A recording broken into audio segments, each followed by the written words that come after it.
Ladies and gentlemen, the show begins in a few minutes. Please take your seats.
Ignition sequence start.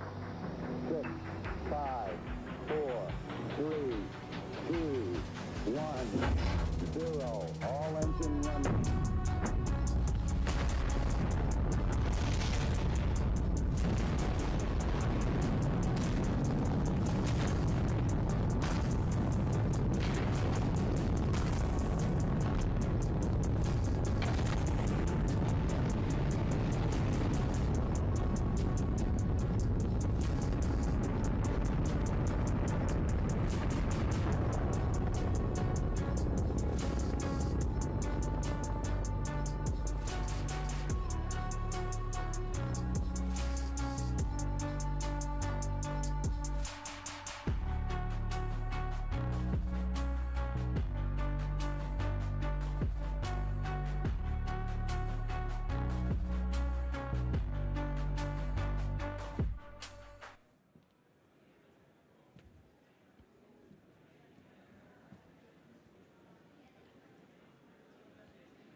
What does it mean to be an entrepreneur? Some of you have already found a question, an answer to this question. Some of you don't.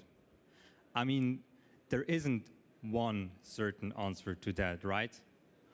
What is certain, though, is that tonight, with this conference, we will inspire you to find your own answer to this question. And with that, a very, very warm welcome to launch. I'm Noel. I'm the current president of the ETH Entrepreneur Club, and we are the organizing club of this whole conference. Let me take a moment and introduce ourselves. We are a non-profit, student-run organization founded in 2011, and together with the executive board and all the other committee members, we aim to inspire, educate, and accelerate the next generation of entrepreneurs. Well, what does this mean? With inspiring, we want to inspire students from different backgrounds by bringing founders to our events where they can talk about their successes, failures, learnings, and just what led them to be an entrepreneur. In the educational part, we organize regular workshops and startup tours, and we teach our students and members the skills that are needed to set foot in the world of entrepreneurship. And last but not least, we accelerate the ideas of students and startups. We have a co-working space called Rocket Hub and a startup supporters program, and we currently host more than 25 ETH-related startups. Actually, a lot of startups have started their journey with us, and they're really successful now. Some of them even among the top 100 Swiss startups of the year 2021. And also, the year 2021 has been a really special one for the ETH Entrepreneur Club, because this year marks the 10-year anniversary. I would like to use this opportunity and show to you how we look like now, but also how we looked like 10 years ago. So let's go back to 2011 and meet the founding team. Even though it may not look like it in this picture, those 8 people had the vision to bring entrepreneurship closer to the students and also show them that building a startup and being an entrepreneur is a viable career path that you can take. What started with some smaller, more intimate gatherings where they even prepared the sandwiches for the apéro themselves culminated into filling up the Theater 11 with more than 1,500 spectators during one of our legendary fuck-up nights. But at some point, we couldn't just present ourselves in Switzerland or Zurich. We had to take the next step. And this next step is called InCube. Actually, the government approached and challenged us to show to the world what it means to be an entrepreneur. We took this challenge quite literally, and we decided to put groups of 5 people into glass cubes for 5 days. They get then presented with a challenge which they work on using the principles of design thinking. For this year's challenge, we have cubes in Switzerland, South Africa, and the United States. And since InCube has just ended today at noon, you will have the possibility to see the pitching finale live here on main stage at 8:20 p.m. And you will be also able to vote for your favorite team. So stay tuned for that one, and please also visit the cube that we have here at Stage One. So as you can see, we've done a lot, we've grown a lot over the last 10 years. On the picture here, you can see the most recent committee picture that we took in 2020. So starting with 8 people, we now have more than 56 students who call themselves members of the ETH Entrepreneur Club. Of course, all of this wouldn't have been possible without the continuous support of our sponsors, partners, and people who kept believing in us throughout the last 10 years. Many of them are actually here tonight and showcasing how they contribute to the entrepreneurship ecosystem. I will now hand over to the core team of Launch, Caro and Sasha, who will introduce you to this event and this conference. I wish you a great evening, enjoy your time, and I hope that when you leave, you will feel inspired, educated, and accelerated to pursue your own dreams. Because if you can dream it, you can also do it. Thank you very much. All right. Thank you so much, Noel, for that introduction. My name is Sasha. I am the Executive Vice President of the ETH Entrepreneur Club, and I have someone very special with me here today. She is the project lead of this event. She has led a team of 6 for almost an entire year, and she has made all of this possible. It is my great pleasure to introduce you to Carolyn. Thank you, Sasha. And also a very warm welcome from my side. I have to say, it's just a crazy, unbelievable feeling to be standing on a stage tonight, when I think that just a few months ago, we were in a Zoom call, so loved Zooms, and we're sitting there and thinking, how could we actually celebrate the 10-year anniversary of the ETH Entrepreneur Club while also adding value to our supporters and followers? Well, and that's how Launch was born. But maybe you want to talk a bit more about Launch? Sure, Caro. As you heard from Noel, most of us are students, and most of us actually study at ETH. And what we've come to realize is that a lot of our friends are amazing engineers, great scientists, great researchers, but where they struggle a little bit is taking the first steps to really launch their own projects. And I'm sure many of you here tonight might have had an idea and then never really knew how to pick it up, how to get the first steps done. And that is exactly why we have created this event. We have gathered the entire ecosystem and amazing partners that will help you exactly in those crucial first steps. Because with Launch, we want to give you access to the ecosystem so that future entrepreneurs can make sure that their dreams get into orbit. But that's not all that Launch is about, right, Carol? That's right. It's not just about bringing your ideas to orbit. It's also questioning, what are we shooting for? And how do we get there? Because given current and future challenges, it is absolutely paramount that any type of endeavor integrates economic, social, environmental aspects from the very beginning and not just as an afterthought. Because at the end of the day, we really want to shape a world that we actually also want to go back to.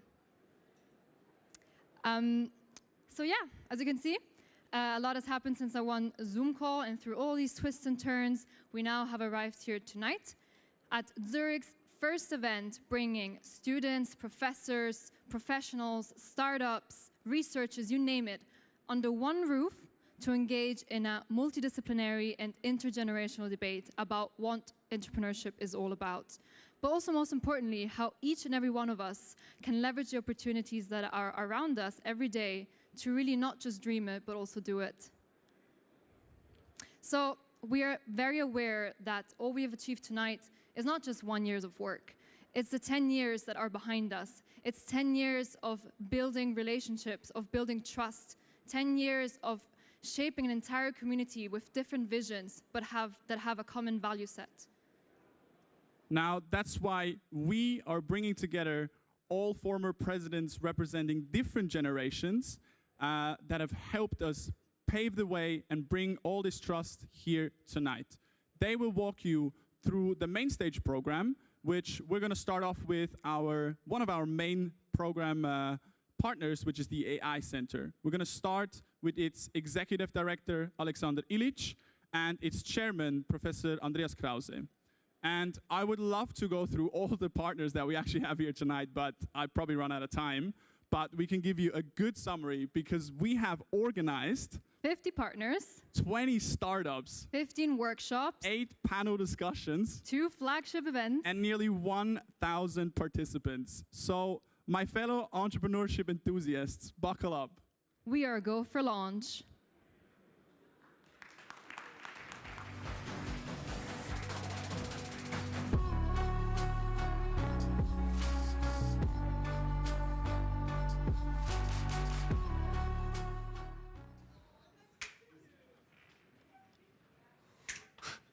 Gail, the fast is so nice. Oh. Okay, so hello everyone. Such an amazing turnout. It's so great to have such events in person again. In the next few minutes, Alex and I want to tell you a little bit about the ETH AI Center, which is now pretty much exactly 1 year old. Now, AI has a long and illustrious history. These days, it most commonly refers to solving complex problems often associated with human-level intelligence, like playing games, driving cars, translating languages, smart voice assistants, and so on. And we've all seen pretty remarkable advances over recent years, in particular in the context of learning-based approaches to AI. And those, of course, attracted a lot of attention, and there's lots of potential for applications in various different application domains. So how about AI research at ETH? So certainly, we're not just starting with this. So there's been a lot of research at ETH in foundations of AI over the years, machine learning, computer vision, natural language processing, in application domains like robotics, healthcare, and others, and also research about societal implications of this technology. So why start an AI center? So we really feel that if we not just want to remain consumers of AI technology, but really shape this technology according to our values, we really have to step up our game. So in particular, if we really want to harness the potential of AI technology and turn it into technology that we can really rely on and trust, we believe we'll have to bring people together and pursue an interdisciplinary approach. So let me give some examples. Some of the big challenges in trustworthy AI revolve around things like robustness. If you think about recommender systems online driven by machine learning, maybe it's not a big deal if they recommend a movie to you that you don't like. If you want to get to the level of reliability required, say, in self-driving cars, or medical applications, or other high-stakes applications, I believe we won't just get there by blindly throwing more data at the models. Right? We really need to fundamentally rethink methodology informed by insights from the specific application domains. If you think about questions like ethics of AI systems, notions like fairness, for example, this is not purely a technological problem, but it's also a problem that can't be solved without looking at the technology. If you think about notions like interpretability, explainability, and so on, now mandated by law, these notions don't really make sense unless grounded in specific application domains. Right? It means that in these examples, we really need to bring together people. And that's exactly the goal of the AI Center. We want to build bridges between academic disciplines, driving forward AI methodology applications and impact areas, but also build bridges beyond academia, right? With industry, with startups, and so on. So we're very excited about telling you a bit about that center at this event. And I'd like to hand over to Alex, who'll tell you much more about how the center looks these days and what happened over the first year. Cool. Thank you very much, Andreas. So I'm super excited to be here. You know, maybe a little bit from my background, I combine a few things from entrepreneurship to academia to industry. And I think this is exactly what we can use as our advantage to make the next breakthroughs. And AI is a field that will touch a number of industries, a number of aspects of our lives, and it's important that we work together across boundaries of different departments and disciplines. So with the AI Center, we want to lead the way towards trustworthy, accessible, and inclusive AI systems for the benefit of society. Because otherwise, we cannot help people to make this change, to benefit from technology like AI, that it pushes us as people forward. So we're the central hub at ETH for AI. We integrate and strengthen a lot of existing initiatives in Switzerland, in Europe, and beyond. We have a critical mass. That's very, very important. So what you see here is the faculty of the ETH AI Center, which are over 102 professors, over 200 postdocs, and 1,400 PhD students. So it's one of the largest AI centers in the world, and more important, we are present in all 16 departments of ETH, covering anything from architecture to health to industry and so on. So how do we leverage this part? Why are we here today? And basically, it's about you. It's about the talent. Like, you are basically at the step where you can decide what do you want to do next. Do you want to make an impact in research, in industry, or in entrepreneurship? And this is what we're trying to push, and Andreas mentioned it very nicely. We look for bridge builders. So the way that we build bridges is combine people working on AI foundations with the application areas. So if you want to create the next breakthrough in health and AI, why not benefit from the two best researchers in that different areas? How we implement this? One of the things is our flagship fellowship program for PhD students and postdocs. And the call for next year has just opened today. So that might be an opportunity for you if you're just graduating with your master's or if you're finishing your PhD. What is special about this program is that every PhD student has 2 advisors from different disciplines, often different departments. So the bridge building is happening through people. And this is also one reason why we're here today, because we believe the connection between people is important to overcome any of these obstacles and barriers. That it's not just something theoretical, is we already started last year. So you can, at this event, already meet the first generation of AI Center fellows. We have also a very strong crowd across 8 different departments, a very diverse crowd from a number of nationalities, 50% men, 50% female, which is also not the norm in AI, but it should be. This is what we're trying to do, to push forward what should be the things that we want to see in society. The same also on the postdoctoral level. We have 8 distinguished people here, which are basically building up their profile to become next leaders in this field. So these are people, among others, that you can meet here and learn a lot about our fellowship programs because they already went through that program. We also work with companies. We try to help companies to be visible as AI employers, to basically talk about the problems that companies have, that it's not just big tech companies that need innovation. AI innovation is needed everywhere. And this is what we're trying to build up. And of course, big companies cannot do everything by themselves. Many times, new business models need to be invented, new technologies more matured. And this is where the combination between big tech companies, normal companies and startups is very, very important. We also have a physical space because we believe it's not just the top-down things that matter, but also the interactions that randomly happen. Right now, we have a small space near the main building. Next year, we're moving to a building which gives us almost 1,000 square meters, where we have space also to host entrepreneurs in residence, executives in residence, and researchers from all over the world. That AI is an important topic is already shown and known to you. There are few examples and many, many more here. So I will leave that up to you to explore what is here. This is why we created the AI+X Summit. This is about showing the diversity and variety that's going on in AI and also that you will realize that suddenly there's a lot of overlaps.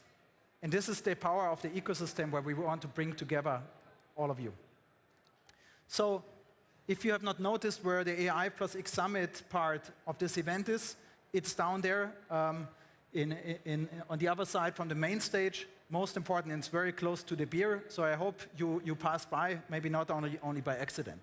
And what you see in the design of this, we have already industry, academia, and startups present. And one example, just to show you how much more we can do, because it looks like this is already impressive, and it's a good start, but we can do a lot more. So this is from the Cognitive Valley Foundation, and the part that I would highlight is the one part is where we stand today, the other one is where we could stand. And you see one of the parts where we need to increase by factor 3 is AI startups. So help us creating those new jobs, new business models, and new foundations for the economy. This is an impression of who you can meet today.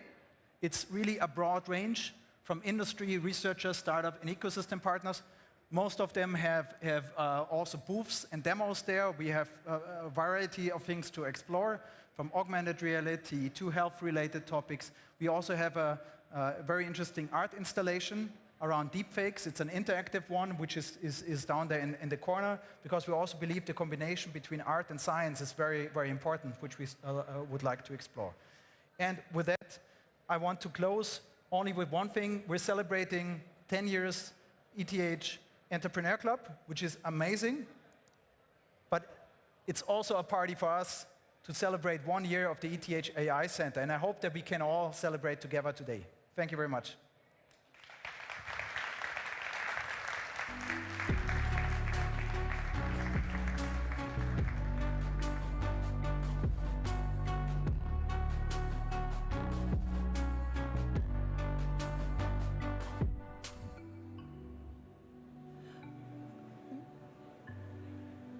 Okay, what's up, guys?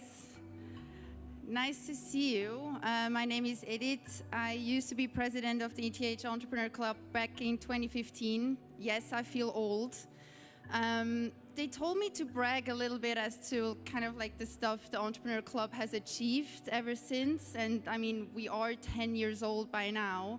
And I thought long and hard about it. And I thought, like, I don't really have to tell you like a list of what we achieved, because like look at where we're at. Like when I think back to the events we organized, we didn't even have cool jingles like that. I mean, listen to the jingles. I even want to brag about the music here. It's amazing.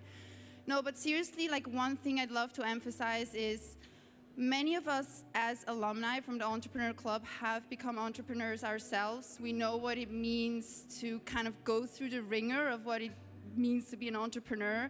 And we have a great ecosystem here in Switzerland, especially in Zürich.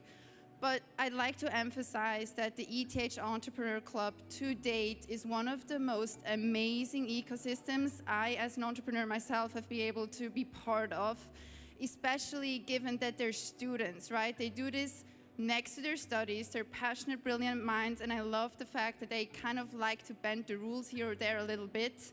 So I think that's an amazing accomplishment. We're here to celebrate that. 10 years Entrepreneur Club, that's amazing. So thanks for being here. Thanks for celebrating this achievement with us. And I'm very honored to introduce two exceptional people now on stage. They will kind of talk a little bit about the mindset of what it means to be an entrepreneur or a founder. One is Silvan Krenbühl. He is part of the podcast. He's also founder of the podcast Swisspreneur. That's the #1 business podcast in Switzerland. And he will pick the brain of Pascal Koenig. I don't think he needs a lot of introduction. He's co-founder of AVA, global, huge success. They created a medical device that tracks fertility in women. And as he will kind of share with us, it's not always smooth sailing when it comes to be, you know, an entrepreneur and being the life of the ringer. So I welcome those people on stage. Thank you so much. Put your hands together for Silvan and Pascal. Thank you.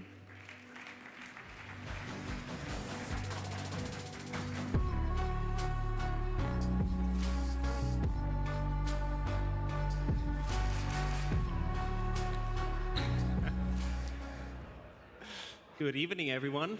Pascal, it's such a pleasure to have you here today. Thank you so much for taking the time. Thanks so much for having me. You studied business in St. Gallen, New York, so we wonder, back in 2000, what did the young graduate student Pascal want to do with his career? Yeah, I mean, I was definitely ambitious. I guess I went to the wrong university, I must say that, HSG instead of ETH. Maybe would have done that differently now, I must say, and not just because I'm here, but I was definitely ambitious. I wanted to change the world and thought the world is waiting for me, which was probably a bit naive. Yeah. You actually then chose the traditional career path. You went to the corporate, to McKinsey, a consulting firm. How did that shape you? How did you experience your time there? Yeah, I mean, 20 years ago, really the thing, at least in St. Gallen, or if you studied business, was really going either into business consulting or into investment banking. That was basically the key options that many had or were considering. And so I started at McKinsey. And I think I learned a lot. So I mean, in terms of like analytical skills, in terms of getting to know different industries, working really with C-level people at a very early stage. I think I learned a lot. I also worked a lot. I'll definitely learn to work really hard, probably a bit too hard at the time. And then at a certain point in time, you actually also realized that, hey, the corporate world is probably not the right fit for me, and you decided to start your own companies. How did that happen? How did you realize that it's the moment to start your own companies? Yeah. No, I was always very interested in entrepreneurship. So that was something that was fascinating. And after a few years of working at the corporate, a professor from University Hospital of Zürich called and said they have a project in cardiology where I would be interested in joining as a first team member. And that was then super easy to just say, yes, that's the moment to enter the startup scene. And to actually get started, we want to share some of your best tips and learnings. So when you get started, you actually, the first thing that you actually do is looking for co-founders. So how do you find your co-founders for your different ventures? Yeah, I think that's really the most important thing that you need to do right in early stage, because it's in a way like getting married, because it's very difficult to change that over time. If you find out, well, actually, this co-founder is not the right fit, or we're not really being efficient together. So I think it's a super crucial decision. And most first-time founders, I think, do it a bit erratically, in a way that maybe you study with someone at ETH and it's a nice, knowledgeable person, and you get into it, rather than really thinking like, what is the perfect founders team, right? In terms of, I mean, it's all about diversity at the end, starting with functional diversity. You probably shouldn't just be tech people. It makes sense to have to add that maybe with some medical people, or with some biologists, or with some doctors in any field that is relevant for you. So I think from that perspective, diversity is important. But then also gender diversity is super important. From my perspective, I would always want to have female co-founders as well. Regional or cultural diversity, if you're entering the US first, it probably makes sense to do that with an American if you're European, stuff like that. And really, I think it's important to take time, because this is a super crucial decision that you, as I mentioned, that you cannot change over time. Very often people also talk about values that are important with your co-founders. How can you actually test them to, when you take time, how can you test and figure out if your co-founding team is a good one that you should actually really start a company with? Yeah, I'm just now starting a new company again, and I really want to feel that people care about this topic. And if they are more asking about what is the salary and the remuneration and the option package at the beginning, I think all that stuff needs to be discussed at some time. But if that comes in early, that's for me kind of a red flag. The wrong motivation. Exactly. I really think you need people who who truly like what you want to do, and that should come first, and all the rest is really for me like second. So I do feel that you get a good understanding just by spending time together. Another challenge that you face once you found your co-founders is actually building your product or service. How do you tackle that big challenge? Yeah, I think one of the issues I did like early in my entrepreneurial career is that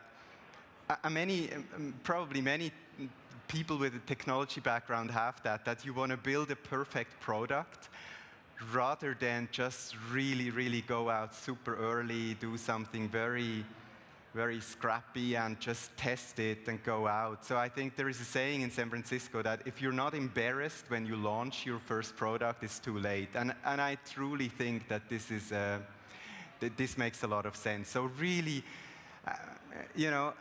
I don't really believe in ideas and stuff that much anymore. I believe in just really execution, getting it done, iterate, start with something very basic, and then kind of take it from there.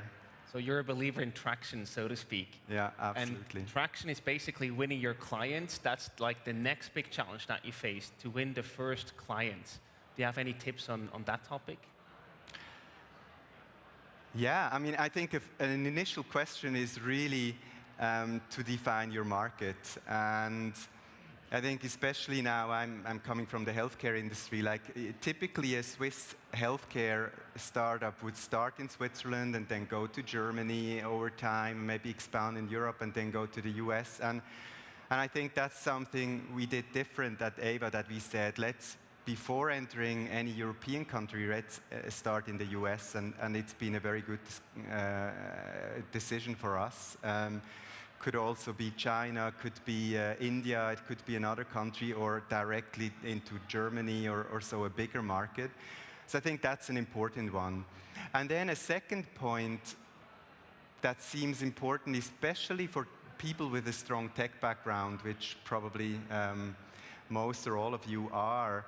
I think often, at the beginning, you think we have amazing technology, so people will just kind of buy that or know that. We do a few LinkedIn posts and then boom, it works. So I think really marketing is very important, because nobody cares about your product really. You need to go out there, and whether it's B2C or B2B, I think you need to be present. And then obviously if you do a B2B business, it's different in terms of going out there than if it's B2C. But yeah, you need to go out, I think, talk to your customers. Right. And going out also costs a bit of money, so you also need to fundraise, most likely at a certain point in time, if that is your goal. You also have a few lessons to share on that topic. Yeah. We have a lot of discussion about that, and obviously fundraising is a big one. If you want to build a unicorn, you need to raise a lot of funds. I think if you look at the typical NASDAQ IPO, it's probably 5 to 7 rounds, a few $100 million at least dollars being raised, some even billions, and typically this is a process that takes a long time. So sometimes if I talk to kind of startups who say, I need a few million and then we'll be break even and things will be good ever after. I don't really believe that. I think it's really, especially if you're successful, you will go through many rounds. So I think it's important to understand valuation. You don't want to get too much diluted within a specific round. Yeah, so there is a whole thing we're actually doing. That's why I was smiling. We're actually doing a masterclass about exactly that topic, which will be on Swisspreneur, probably coming out over the coming months. So there will be a lot of insights about that. But one thing, I mean, coming back to traction, I think really that's the nice thing, that you don't need a lot of money for many things, right? Especially if it's software, but even hardware. You can do with all these rapid prototyping stuff, you can do so much and start really go out there and iterating, build traction before you really raise any money. And the discussions with investors are so much easier if you have traction than if you don't. So I would really kind of start to build something very low cost, and only then, once you see traction, go out to raise money. I think that's a wonderful tip to set the focus right. We talked about your corporate career real quick. You know, when you joined the startup world, you probably also had to make some tough trade-offs. I can imagine the first one, pretty obvious one, your salary. You know, working at McKinsey and eventually becoming a partner there would have meant big dollars. Yeah. Working for your own company, starting your startup, probably not that big dollars when you're operationally active there. Was that a challenge for you, or how do you solve and handle that? Yeah, I mean, I'm not so interested in money, I must say, and I think this is a different discussion if you were in other parts of the world. But I think in Switzerland and probably many Western countries, we are in this kind of nice situation that whether you earn $100,000 or $500,000 or even more doesn't really make a big difference, at least not to me. Frankly, I don't live differently with 100,000 than with 1 million. Yeah, so for me, this was never an issue to just live with relatively little money, but do something that you truly like. I mean, that's for me what makes me happy. It's not a big car or a nice house or whatever. It's really doing stuff where you think you can really make a difference. And then you know why you get up in the morning. Exactly. Did you also have to make any tough trade-offs with your social life? Because as a startup entrepreneur, you also work a lot of hours in your own company. Yeah, I mean, it's more than 40 hours, but I really try to kind of balance that. I'm in this startup world now for almost 20 years, and for me, it's not, you know, some people sometimes, especially first-time founders, they say like, you know, I'm going to work day and night, and then like in 5 years, I'm going to do an exit, and then I will have a lot of money and just go whatever to the Caribbean and be happy. And I think that's a naive concept, at least for me. It's really the destination and not the. It's really the journey and not the exit that I think counts. So to make a long story short, I really think you need to keep living even if you do a startup. I think it's wrong to just go all in and not care about your friends, about your partner, about your family and stuff. I really think you need to have some form of balance, but it's probably not a 40-hour balance, but maybe a 50-hour or sometimes 60 hours, even worse at really times where a lot of stuff is happening. But I think you need to really kind of find this balance. So it sounds like you really were able to find that balance for yourself and also deal with the stress that also comes with being a founder. Do you have any tips on how to actually, you know, get there and manage the stress and also the risk that you're taking to a certain degree?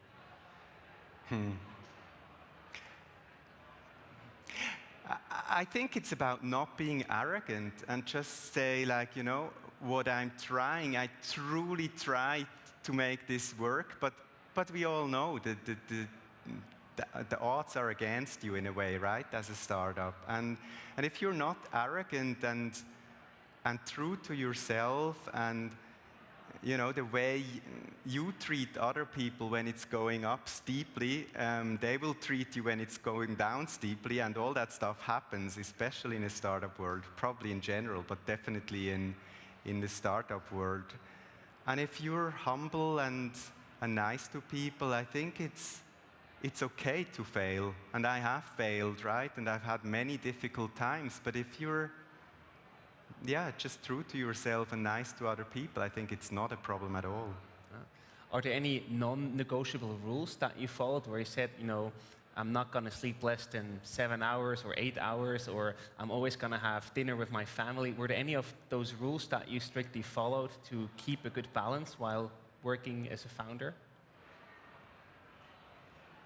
No, not really. Maybe I should. Well, it seems to work out pretty well for you so far. No, I'm quite flexible. I mean, I do try to kind of live relatively healthy, don't have that much time for sports at the moment, so I eat relatively healthy, vegetarian, always been vegetarian, do sports, use my bike whenever I can, don't have a car. So small things like that, take the stairs and stuff. Maybe I have some rules that I try to just kind of incorporate, but at the end of the day, I'm flexible. So if it's just a few hours of sleep, or whether if it's a big, fatty, greasy pizza like you love, it's totally fine. I totally support that. So now we sort of talked about the challenges of starting your own company, the challenges that you have to solve when you start your own company. But of course, there's also the other side, the highly rewarding side. Yeah. So one point you already mentioned, you really know why you get up in the morning. It's really rewarding work. Can you elaborate a bit more on what makes it so rewarding working or founding your own startup company? Yeah, it's really, I think, working on topics that you truly care. I would never do a startup where I would just be in for the money, you know? Like if everybody says, you know, now you should do a foreign exchange platform on blockchain, whatever, because you can make a lot of money on it. If you truly care about that, perfect, go for it. But if you say like, oh, this sounds like an area where I can make a lot of money, I don't really care about FX trading, whatever, right? Sure. You're probably not at the right thing. So if you work on stuff that you truly like, I think it's, at the moment I'm starting a new company, and it feels like holidays in a way. It's just cool to get smart about that stuff, talk to everybody, start building stuff, and I really like it. And obviously it's not just, it would be naive to probably say it's just nice, but yes, this liberty and working on relevant topics is really something that is super, super cool. Maybe for people who haven't found that calling yet, that, you know, the thing that they're really passionate about, how does that feel? When do they realize that they actually found their passion or their calling? Can you describe that feeling? Yeah, I mean, I guess some people call it the flow, and probably everybody knows it, that you're just, you know, there are phases where everything you need to do, even the smallest thing, right? Writing an email, whatever, right, just takes you energy, and you're like, oh, I need to write this email to this person, right? Or you constantly behind people, and then the opposite of it is really this kind of flow where you're productive, you get things done. And I guess also, like, if you were looking at doing startups, I think starting from a real problem that actually you know quite well, I think is usually a very good starting point. I couldn't agree more. Yeah, that's the motivation that also keeps you through the tough and difficult times. Yeah. At the same time, you also receive a lot of customer feedback, direct client feedback about your solution, your product. What role does that play for your motivation and your spirit to be an entrepreneur? Yeah, I mean, it's both, and often you hear more negative stuff from customers than positive, especially, I mean, maybe not in an initial phase where it's your friends, right? They try to be nice to you, but then if you go out there, I mean, it's also at EVA, I mean, get a lot of positive feedback, but also critical feedback and even really negative feedback. So I think that's something you need to just be prepared for, and I think over time, then as you grow, you will have a customer success team and stuff, and you try to really kind of go see the bigger picture and just kind of understand MPS and understand the key issues that you need to work on and get it to a more abstract level. Right. Another advantage of an entrepreneur is often also called the freedom and the flexibility, that you can also sort of decide a bit about your own day. Of course, probably not if you're a big scale-up, then your agenda is pretty set from the external. How did you experience that? Was that also something that you experienced as a very positive effect of being an entrepreneur? Yeah, now, and especially early stage. Early stage, you have a lot of freedom. And as you mentioned, the bigger you grow, the more your agenda just kind of gets taken over. But early stage, this is a super cool thing.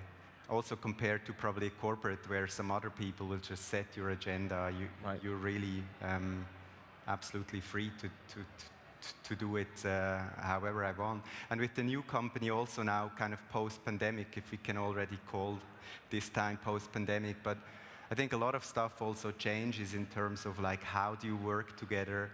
So my next company is not going to have an office anymore.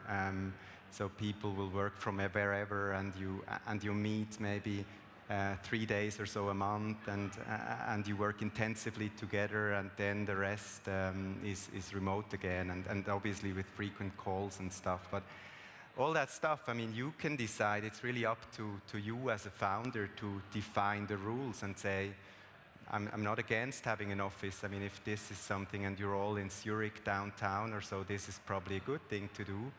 But it's fully up to you to decide.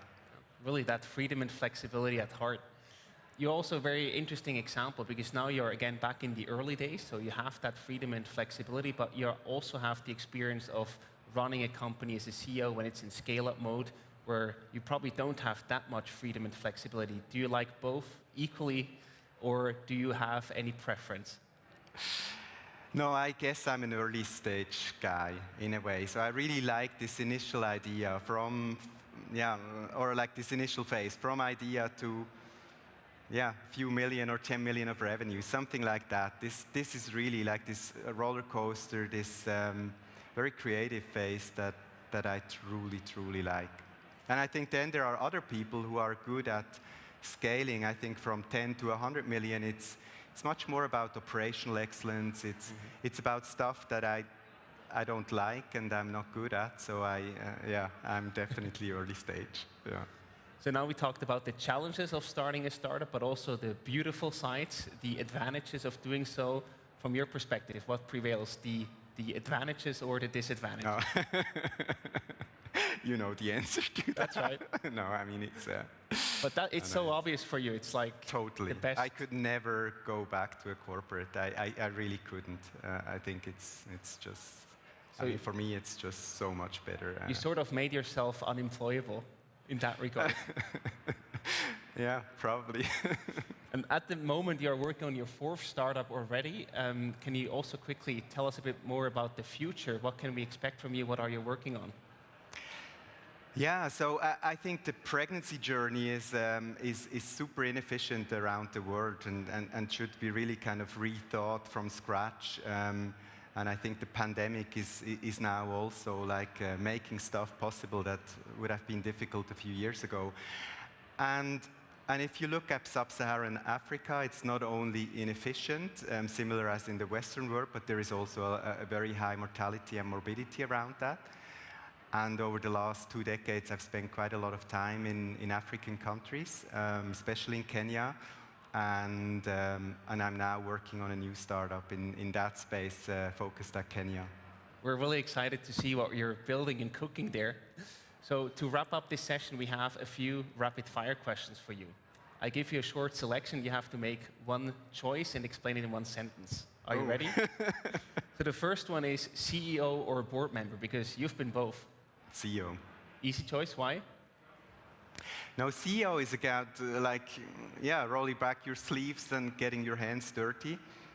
So that's definitely what I like. It's not against board. I think board is okay, but yeah, if I can choose, definitely CEO. Yeah. And if you were not an entrepreneur today, what would you do? It's a hard one. Travel, probably travel. Okay. Don't like know that. How to, with what money to travel, but I guess, yeah, travel. Yeah, I think that would be it. And for you, what is the best time of the day to focus on deep work? Early in the morning. Like what time? What? Not super early, but 7 to 10, 11. That's where I'm most productive. Cool. And if you think about your startups, your different companies that you work with, what is your biggest regret that you have?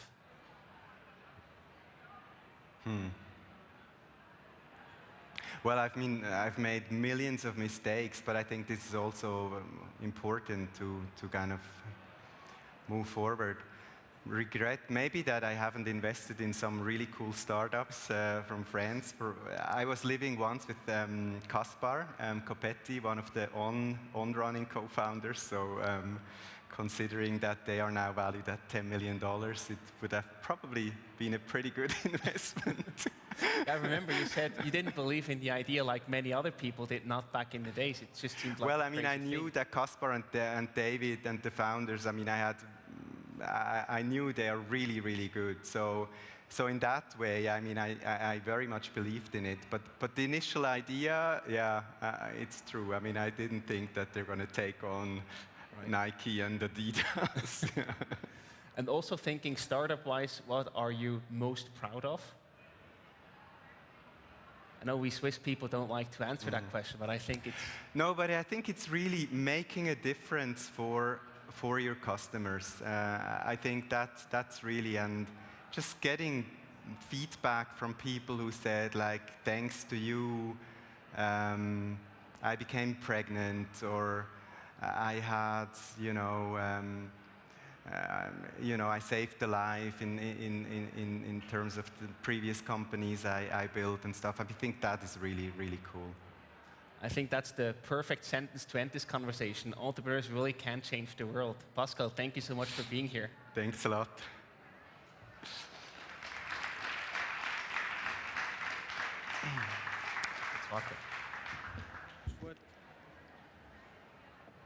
I think it's my time. So, that's Sylvain, Pascal, a small token of appreciation. Thank you so much for being here. Very much. It's really appreciated. Yeah. Thank you. Thank you. Give it up for Sylvain and Pascal. Merci. Merci.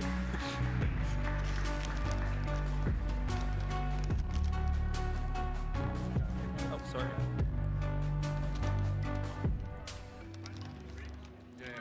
Hi, I'm Greg. I was president of the ETH Entrepreneur Club in 2017 and 2018.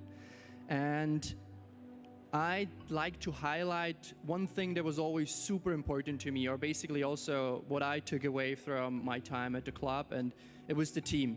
And it might sound a bit cheesy, and we always hear it here and there, that the team is super important when you're starting a startup, but it's actually true, and it's true also while I was working with the Entrepreneur Club.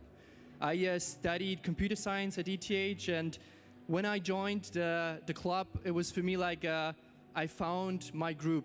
I found the people that are now still my best friends, and today at the 10th anniversary, it's like a big, big reunion. And I like to encourage everyone here who is a student, not just from ETH, but also from University of St. Gallen, from EPFL, from Universities of Applied Sciences, University of Zurich, all of them, to apply and join the ETH Entrepreneur Club. It's a blast. You'll make friends for life. You'll have a lot of fun, and you will learn tons to then eventually also start your own startup. And now I have the pleasure to welcome Viviana and Sebastian from the Kick Foundation, respectively from Talent Kick and Venture Kick. They built the backbone of the Swiss startup ecosystem.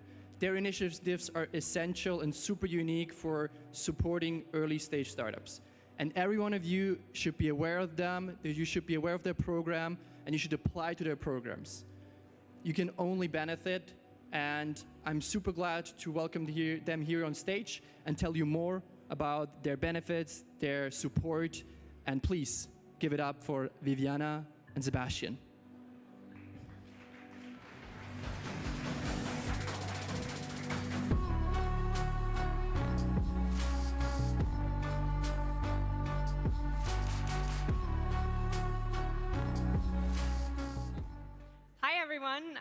We're so excited to be here. My name is Viviana, obviously, and this is Sebastian.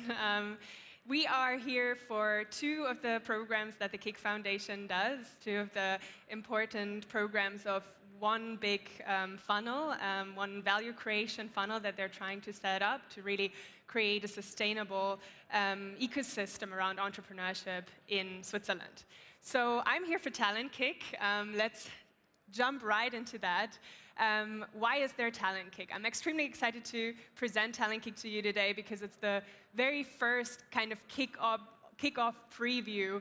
We're launching on the 28th of October, so it's a fairly new program, but we did go through one entire period with our teams, and I'm excited to tell you a little bit more about what we're doing. So at Talent Kick, we believe that for students that come to Switzerland that are in the best universities of Switzerland, it's fairly easy to understand. There's so many career paths opening up. They can go into industry, they can go into academia, but many of them are also inspired to really start their own startup and found their own company. And we believe that there's a lot of stuff out there to help them get this inspiration, get this fire, and then there's a lot of stuff out there to help them really grow their projects and accelerating their growth. And we're here to kind of bridge that gap in between, to help you during your studies to find an interdisciplinary team, get your first ideas, validate your first ideas, and really get hands-on experience in the entrepreneurial career path as an entrepreneur. So who do we look for? We're looking for master and PhD students who are entrepreneurial minded. So what does that mean? We're looking for people who kind of have that spirit of, trying something new, really proactively leading the way forward, maybe initiating their own little initiatives, and really creating something from scratch. And we really want to see people that have team building skills, that have leadership skills, that want to drive change forward and make an impact. And what do we give them? So we're here to really help you with one-on-one leadership coaching from the very beginning when you start for 1 to 2 years until you graduate. We help you with boot camps, with hands-on boot camps where you can start your idea, you can kind of validate your idea, to find synergies with your studies, maybe use your master thesis, and also to get an experienced mentor and a little bit of funding. So this is how it looks like. The first semester is very structured. You come in, you have boot camps, you have the personality test and coaching, and then the second to fourth semester, we're really kind of pushing you out there. In the first semester, you have 2 big milestones. The first one is you will form a team, and the second one is you will find an entrepreneur that is happy to mentor you.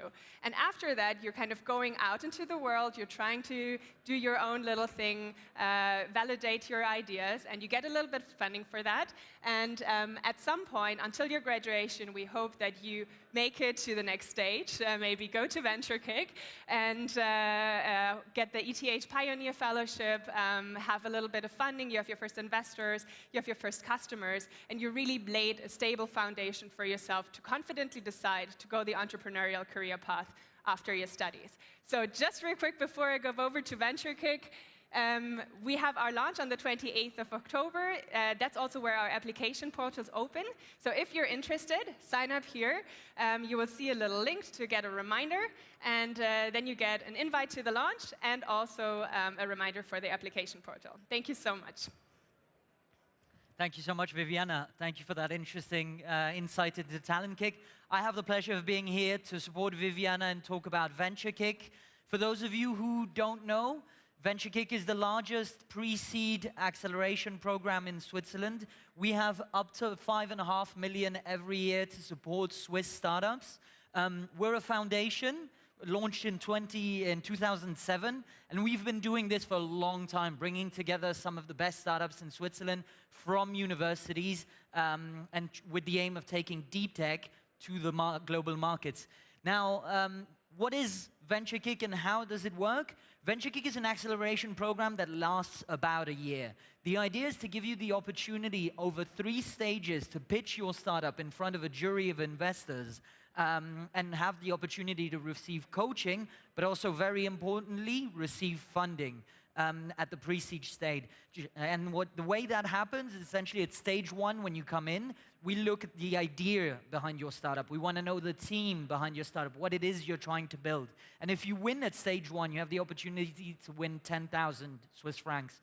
Once that happens, you get the opportunity to receive one-on-one coaching from people who have been doing this for years, have built startups themselves, and know how to really support you on specific topics where you might have questions. And on it goes to stage 2, where you have the opportunity to win up to 40,000 francs, and then 100,000 francs at stage 3. Now, thanks to our amazing partner, Gebert Rüff Stiftung, we have also the opportunity to provide VentureKick winners with the InnoBooster access. InnoBooster is a 150,000 non-dilutive grant to support your startup, and you need to have at least one stage of venture kick to be able to apply. So really an amazing opportunity there. And we're super excited to announce also, as we did back in February, the Kick Fund, which will come in and support stage 3 winners of venture kick. Obviously, that's a bit more advanced. That's maybe not necessarily the topic for today, but it's important for you to know that now, officially as of 2021, the venture kick opportunity is a $1 million Swiss franc plus opportunity for you and your startup. Oh, one. I guess I lost the slide, but I still win the opportunity to say thank you so much to everybody for being here, for listening to us. We have a booth just outside, so if you guys are interested, have any questions, feel free to come by and ask Viviana or me any questions you might have about Talent Kick and Venture Kick. Thank you so much, guys. Bye. Cool. I think we're supposed to stay. Are we chilling? No, we're staying. There you go. Thanks a lot for your presentation, Sebastian. Thank you. Viviana. Thank you very much. Thanks. We will now have a quick 5-minute break, and please make sure to be back here with us at 45 for the panel about women in STEM. See you.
again for all the panelists. So now I'm really excited we're just getting... So now I'm really excited to introduce you to our next panel. So as an ETH student, you're exposed to so many ideas, you're exposed to so many projects, and you learn from the very best in their fields. At one point in life, you might ask yourself, so what should I really do with my life? How can I apply what I've learned? How can I learn some more? And how can I have an impact on people's lives? It is my pleasure to introduce you to someone who actually took this decision and founded his own startup. Please welcome on stage Fabian Mechler.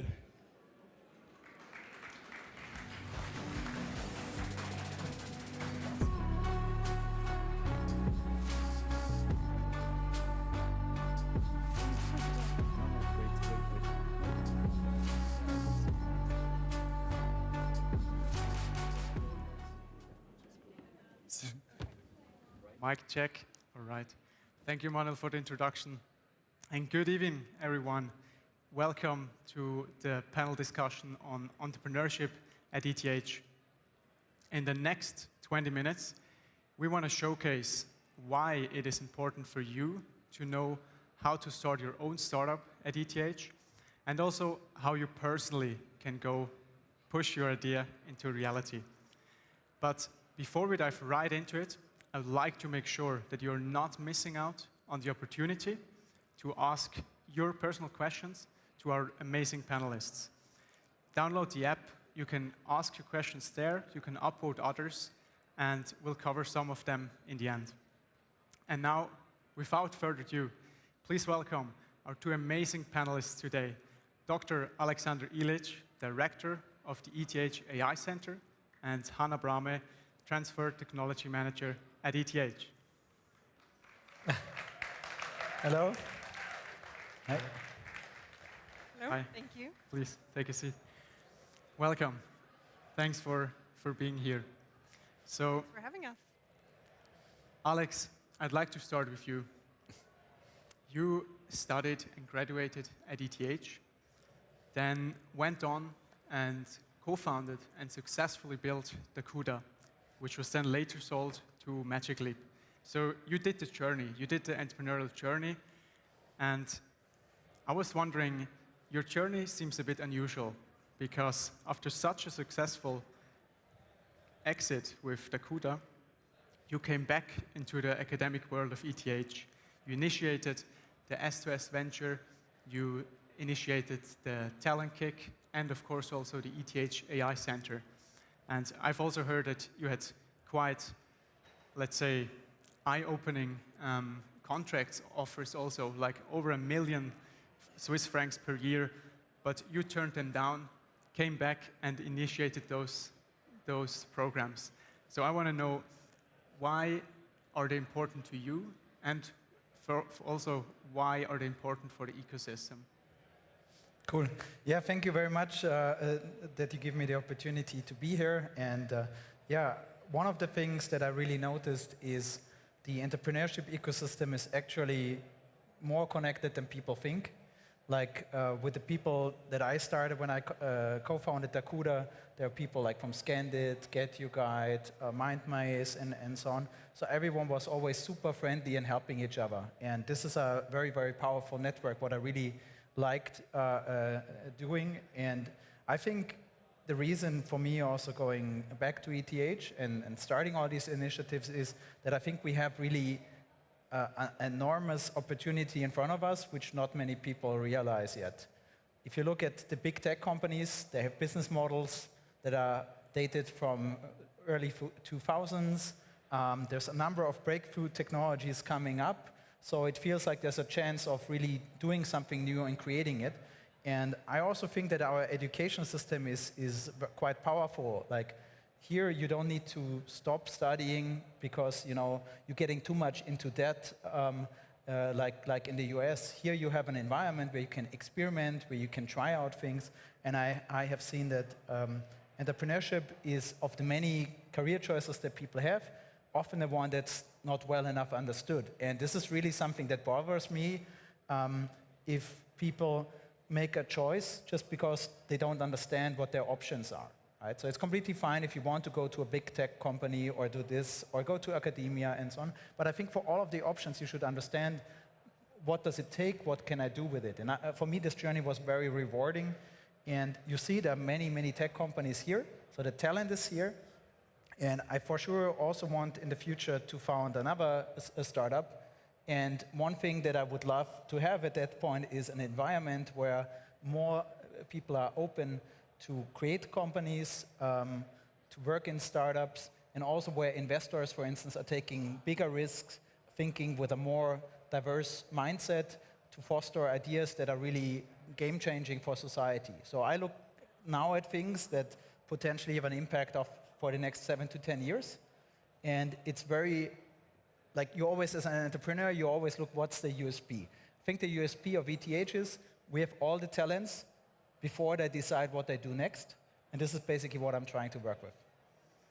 All right, so what I also hear you saying is that entrepreneurship is still kind of a hidden path that not that many students are aware of. So we should, with that talent, with that ecosystem, have more startups? Yeah, so I think the potential is definitely there, because at the moment, there are many, many questions like, can you do your startup while you're still studying, or do you need to take a break? Right? So there are a lot of amazing programs which get you ready for a career in academia or industry. But sometimes the path towards startups is still disadvantaged. And this is something where I think we can do more. And just imagine the situation that you're close to finishing your studies, and then people tell you you need to found a company, you need to work on the legal part, you need to get funding, and many, many aspects there. So it sounds very complicated versus when I'm going to take just a regular job somewhere, I just need to sign a working contract, right? And I think it has a chance to get on an equal level, that it's simple, and that there are more people there. We just need to make that path easier. Hannah, so we just heard from Alex that there's much more opportunities for students at ETH. And I want to take a step back here and also a bit sharpen our why. Why should students, also sitting here in the audience, care about entrepreneurship? Why is this a viable path for them? Because to be honest and also to be fair, the opportunities are quite big with, let's say, a master's degree at ETH. You can go into the industry, you can continue with the research. So what's in for them, and where do you see the big opportunities for them? Oh, absolutely. And like Alex said, there are many different paths, and I think they're all valid. But I think the fact that you are such a popular event today is probably manifest to the fact that this is an increasingly interesting path. And I think for a number of reasons. I mean, as a founder, you have a lot of freedom to go after your own vision. You're basically working for yourself or for your investors, or and I mean, you can basically push the frontiers, especially if you're coming out of ETH and are maybe in a tech startup. You can really kind of go after that next thing that is going to really have impact on humanity. So I think there are like a lot of motivating factors, and you can grow and develop as the company grows. I think there are a lot of very attractive elements to it. And I mean, like worst case scenario, your startup fails, you have a lot of really good experience that can catapult either your next startup or a career in industry or something like that, where you can go in a senior position. So go for it. So can I just emphasize one thing? So when your startup fails, you can still take a normal job. Absolutely. Yeah. I mean, I think you can probably go in higher than if you were to start directly in industry. So this is why I think that I think it's important. Like you will get all of the doors opened. This path is easy. You will always get a good job at a company somewhere. But the startup, this is really where you learn the most. And so for me, this is kind of like you would, sell yourself too low if you're the type for entrepreneurship. If you just take a regular job. If you're not that type, it's okay. But if you're that type, I think you're wasting time. And I think that's what many students do. They think like, oh, I want to found my startup, but let's work for a company first and get some experience and so on. And I would say that's actually quite dangerous, because your learning path will be a lot slower. And again, keep in mind, this is for the people that have that mindset. And Yeah. I think that's also really a main point of entrepreneurship itself. And for example, the ETH Entrepreneur Club also tries to embrace failure. We regularly organize the Fuck Up Night, which you probably know. Awesome event. Thank you. Where we try to talk about failures, where we share learnings from them. And so, Hannah, you see many ETH spin-offs. You have seen so many mistakes over the years. What do you think are the most common mistakes, and how would you avoid them? I mean, I think I'm constantly impressed by what people do. So I wouldn't say that like the mistakes and failures are like the dominant element of my job for sure. But I think whenever you go after an ambitious vision or you're really striving for something big, there are going to be learnings along the way, and there are going to be some mistakes along the way. But I think the biggest mistake is like not even attempting that journey. Some of the things that I think apply, especially in an ETH context, is probably a little bit striving for maybe too much perfection sometimes. So waiting a little bit too long to like, you know, really perfect that prototype before you ever let any potential customer interact or get any feedback on what you're working on. And I think another thing that I would encourage anyone to do is also to go out early and talk about your idea. I think a lot of people can be a bit scared sometimes to talk about their idea.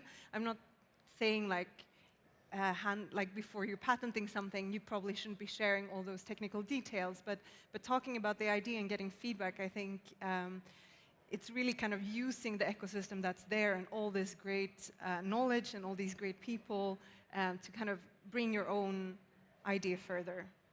That's interesting. So you often see students and teams holding their idea back too long and then not getting feedback on the idea?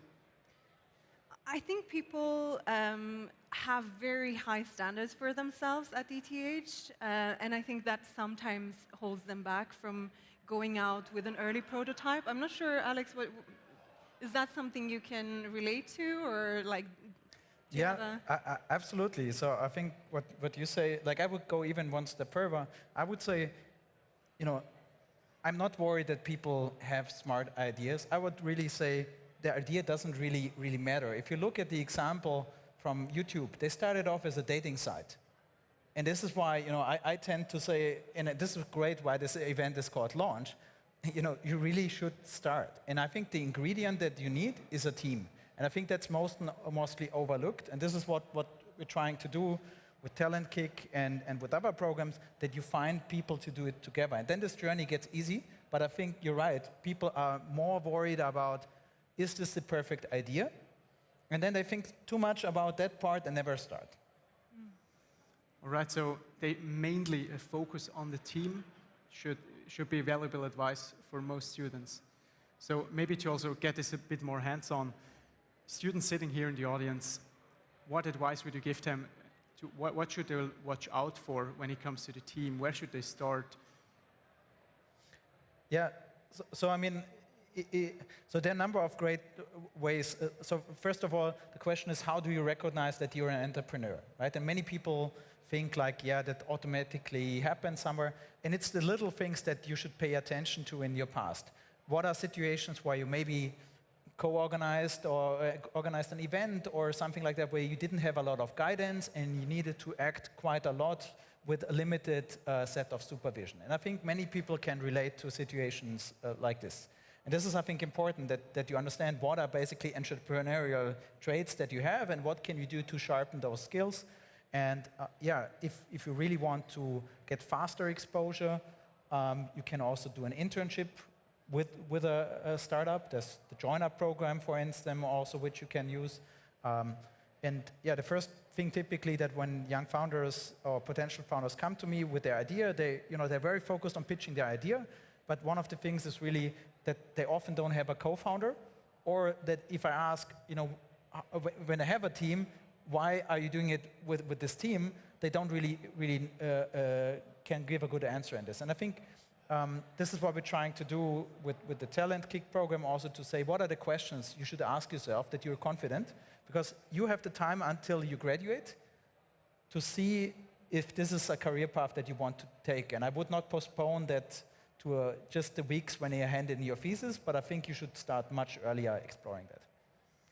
And I think if I can follow up on that, because there are a number of good support options in the ecosystem, and one of them are these entrepreneurial trainings from InnoSwiss, and one of them is given as a semester course as ETH, and if you're thinking about the idea, that's a great place to also form a team to work on a project, maybe yours, maybe someone else's, for half a year.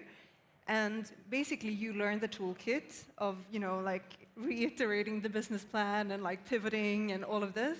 But then also you get to try out working with a set of people, and maybe you find potential founders, maybe not. But I think there are a lot of these ways where you can try to kind of go out there and explore. Yeah.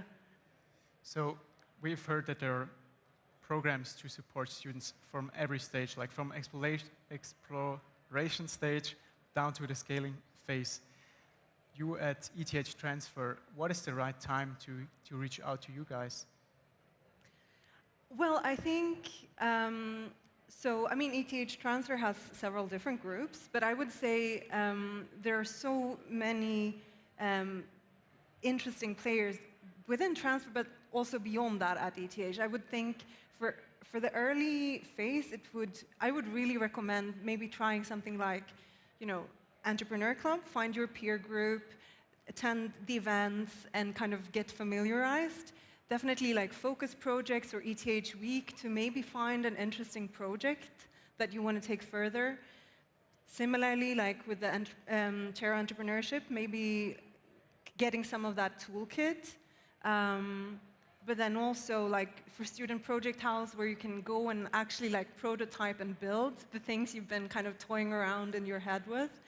And then kind of later down the road, of course, there's the Pioneer Fellowship program that we in the spin-off group at ETH Transfer do together with the iLab.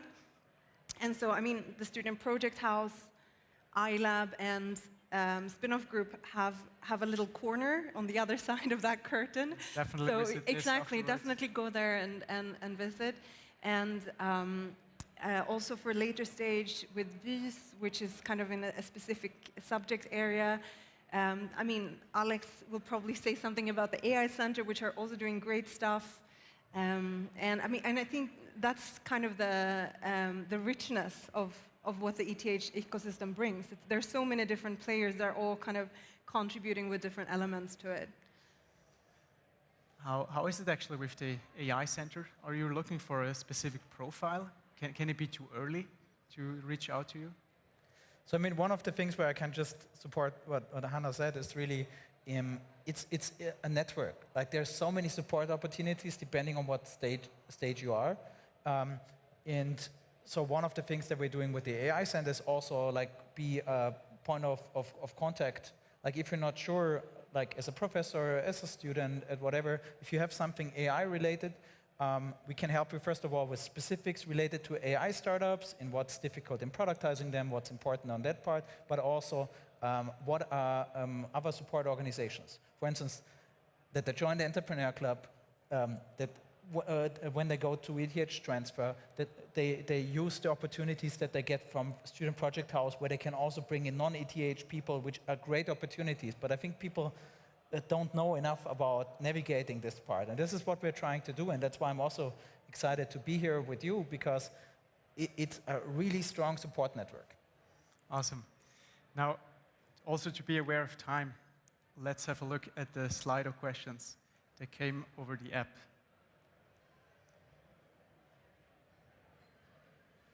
So, the most voted question was for you, Alex. What's your recommendation on taking funding from angels and VCs? What should I focus on when I raise a round? What should I focus on when? What should I focus on when raising a round? Yeah, so, one reason, like, you mentioned it briefly, S2S Ventures is like a student-led VC. The reason I co-founded this is because sometimes it's not really clear how venture capital works and when you should approach that. Because depending on the stage, you might want to get different funding. There are a lot of non-dilutive funding opportunities at ETH. There's business angels which also provide more hands-on support than just the money. And I think this is sometimes a little bit too simplified, that people just say it's about the amount of money and so on. And so I think the conversation is important. You know, is this project already VC ready? Because a VC judges a project differently than maybe a business angel. So for business angel, it's a lot more about, because early projects will always have flaws, and basically they know that some of the things you can fix easier and so on than others. So there's no, so I think this is the beautiful thing about the entrepreneurship part. It's not like there's one answer, and if it doesn't fit for you, then you're out. But there are various ways of support, and yeah, I would recommend use the non-dilutive funding, the grants that are there that are useful. Use business angels where they can add value, and use the VCs when you're ready. Because what you also need to understand, VCs are professional investors. So when you invest, there's also an expectation that the next financing round you increase your valuation by factor 3 or something like this. So are you ready with your company that within 18 months you're increasing your valuation by factor 3? It's one of the examples. These are more questions that trigger further parts, so it's not a simple answer, do this or do this. Anna, anything to add? No, I mean, I think like Alex basically said, it depends. And I think use the resources that are available, and that's, not only financial resources. Like we just talked about some of the actors in the ecosystem. I mean, both the AI Center and the spin-off group where I work offer we're a sounding board to the founders coming from ETH, and we're happy to look at that individual case and think together with the founders what are the next steps that they should be thinking about, and what makes sense for that particular case. So use that. I mean, use us for this, because it's basically available, and yeah. Great.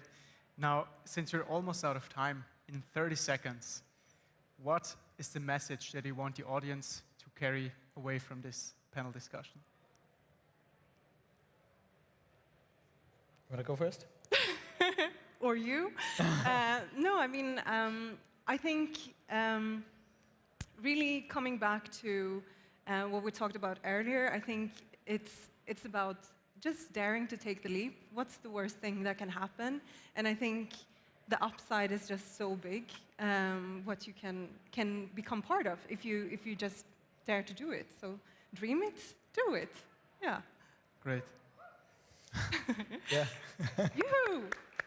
Easy. Yeah, so I can also support. Like just do it, and use events like this to talk to fellow students and early startups that are in that journey. And I think you will be amazed about the feedback, how much they help. And yeah, make sure you have a team. Make sure the team is committed. So this is something that I would really recommend to work on. Awesome. So finally, I would warmly welcome you to join Hannah and Alex in the Founders Lounge, which is accessible here from the backstage, to ask your personal question and also get personal advice. And with that, Hannah, Alex, thank you so much for your time and your insights.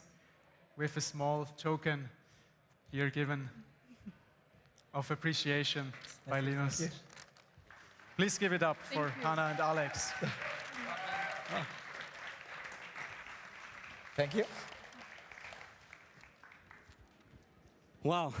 Thank you very much, Alex, Hannah, and Fabian. I mean, you gotta love the entrepreneurial ecosystem at ETH. I mean, if you're a student and you want to found something, there are so many entities and so many people who help you at ETH to realize your startup dreams. One key role, though, may be overlooked sometimes, and I'm talking about people very close to the idea. I'm talking about professors. So it is my honor to announce our next panel, our very first ETH award, awarded to professors for fostering entrepreneurship at ETH, the Dandelion Award. Please welcome to the stage Sasha and Vivi.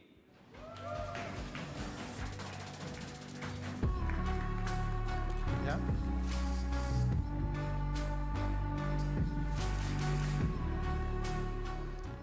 Easy. So, welcome. Thank you so much for coming. Welcome to the first announcement of the very first winners of the first Entrepreneurship Award at ETH for Professors, the Dandelion Entrepreneurship Award. And first, we want to say a couple of words about why we believe this is so important. We think that at ETH, obviously, there is global talents coming from all over the world, the best outstanding talents. We're attracting them, we're shaping them for life. So what we want to show is that not only career paths towards industry are opening up and towards academia, but there's also a lot done at ETH for entrepreneurship. And we believe that it is extremely important to show the valuable contribution that professors are doing to really open up the career path for students. And we believe that it's underestimated at the moment and really needs a stage. It needs to be recognized. So with this award, we want to show and thank the professors that not only do the most spin-offs, but it's really more about encouraging their students, encouraging their researchers to explore, to really take the freedom to start their own company, maybe even help them with mentoring, with their own knowledge and their network. And yeah, I hope that we will get a lot of cool new professors and surprises on the stage. We know a couple of them. I think a couple of them are extremely known for it already. But we do have a couple of new surprises as well, and we hope to really show that there's a lot of great things happening at ETH around entrepreneurship. Yeah, thanks so much, Vivi, for that intro. Quickly, why is a student up here talking to professors and trying to judge them? We have, for this award, actually partnered with a lot of student organizations because we want to have a bottom-up approach, because those are the people that the professors are pushing to get the research out the door of ETH into the industry. So we have, as the ETH Entrepreneur Club, but also with the many others, participated in a huge survey so that we get the knowledge and we get the input from the postdocs, from the PhDs, from the students in the focus projects that are out there right now trying to make their dreams a reality. So we want to recognize these professors because they're taking out time of their research, really putting in efforts to guide these students and push their research further and out of the lab. So I have some of them here. So let's start at the other side. Marcel Eckhardt from the ETH Juniors has been one of the jury members that have then helped guide and select these final votes. The ETH Juniors have been a tremendous help by showcasing students how they can participate already during their studies in industry, get real-life experience in tackling challenges that industry faces today. Then we have Lucy on the jury board. She is out there right now, who is the head of the Student Project House. So they've done a tremendous job of encouraging students to start their own projects next to their studies. Then we have AV ETH, a postdoc and a community that kind of hosts all this networking after your studies have finished. And then I am representing the ETH Entrepreneur Club. So what has this jury done? Thankfully, we had pretty much an easy job because the votes that we got were so numerous that it was an easy judgment call for us in case we had some overlappings, same number of votes for each department. They've really helped us with this huge survey to have an easy choice of presenting this award to the professors of each department. Yeah, so let's start with awarding the first award to our professors. You go first. Okay, so the Department of Architecture has been awarded a Dandelion Award to the Professor Dillenburger. There you go. All right.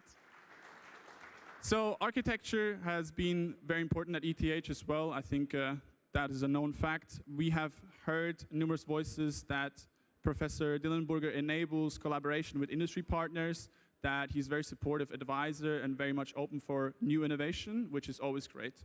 So we hope that with this award, he is rewarded for some of his efforts.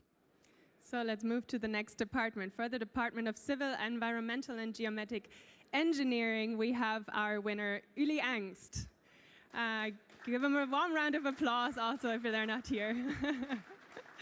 So what we heard from the students was that he really helps PhD students to work part-time to facilitate the transfer from their research into real startups and ideas. And he also brings his own network and his hands-on mentoring to really help master and PhD students to make the next steps from research into practice.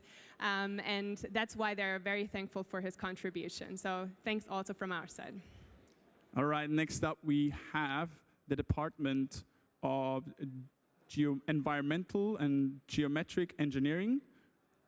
His name is, sorry, I misread that one. We are at the Department of Biosystem Science and Engineering. Then for this award, we have selected Professor Sai Reddy.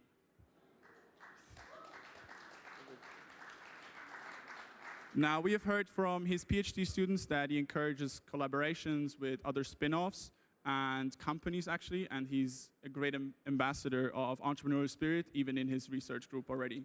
So I hope this award will, again, push further collaboration. Super. For the next department, we have the Department of Chemistry and Applied Biosciences. There, our winner is Jean-Christophe Leroux. And we're very, very happy to say here that he really served as a role model himself. In his lab, he gathers students from different disciplines to reach a common goal, building really a strong bridge between fundamental research and also applied sciences, and developing solutions for global communities. So give him a warm round of applause. All right, next up we have the Department of Humanities, Social and Political Science, and that one has been awarded to Professor Elliot Ash. All right, Professor Ash has several startups that he's actually mentoring currently. He leads courses that actually include project work in real life, and therefore kind of brings these challenges into the research group. He promotes entrepreneurially active roles, such as a teacher and a mentor for his PhDs and also his current spin-offs. Great. Next department, the Department of Health Sciences and Technology. Our winner is Ralf Müller. Sorry. He really gives postdocs and PhDs the opportunity to work 50% of their time on their own startups. And he creates an interdisciplinary research team, leads the team by a self-example of excellent research that also has practical applications. And his students really said numerous of times that they're extremely grateful for the informal time they also spend on kind of discussing their own ambitions, dreams, hopes, and personal philosophy. All right, now to a very big topic at ETH. We are at the Department of Computer Science. We have fans in the audience. This award has been awarded to Professor Gross.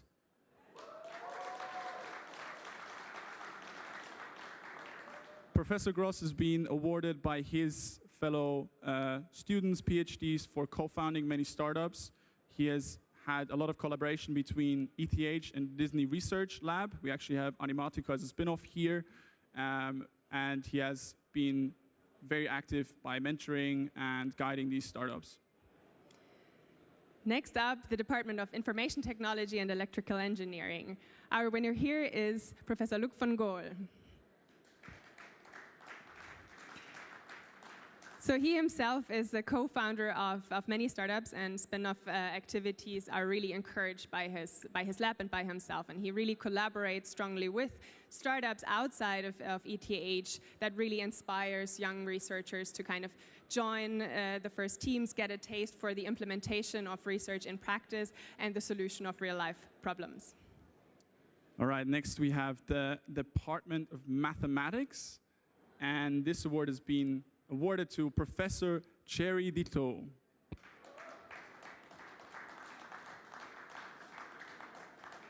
we have heard from his professors that, his co-professors actually, and his PhD students that they've enabled a lot of challenges with industry, and that he also, again, encourages students to take risks, to connect them to the network, and then really mentor them as well. Great. For the Department of Materials, we have André Studart. And he does not only inspire by himself the different students in his lab, but he really makes sure that new startups coming out, that people take time off and that they try and explore the entrepreneurial career path. All right, then another important department at ETH, we have the MUFT, so our lovely mechanical engineers. And for that award, we have a very famous professor who has been awarded with this award, and that is Roland Sigvart. Now, I think there's a lot to say about Roland Sigvart. We have heard from his students that he's been very active. He was the founder, and he pushed really these focus projects that are happening even at bachelor stages. We have Swiss Loop here today. They're actually a big project of his. He's actually been a mentor to the Entrepreneur Club for years, and we hope that he further pushes this entrepreneurial pathway at ETH. For the Department of Management, Technology and Economy, we have our winner, Elga Fleisch. So he runs multiple labs, kind of working on practice, applied and relevant research, which really solves real-life problems. And he also supports multiple startups by really providing access to knowledge, but also funding opportunities and his own broad network. Then next up, for our Department of Physics, we award the Professor Dissertori.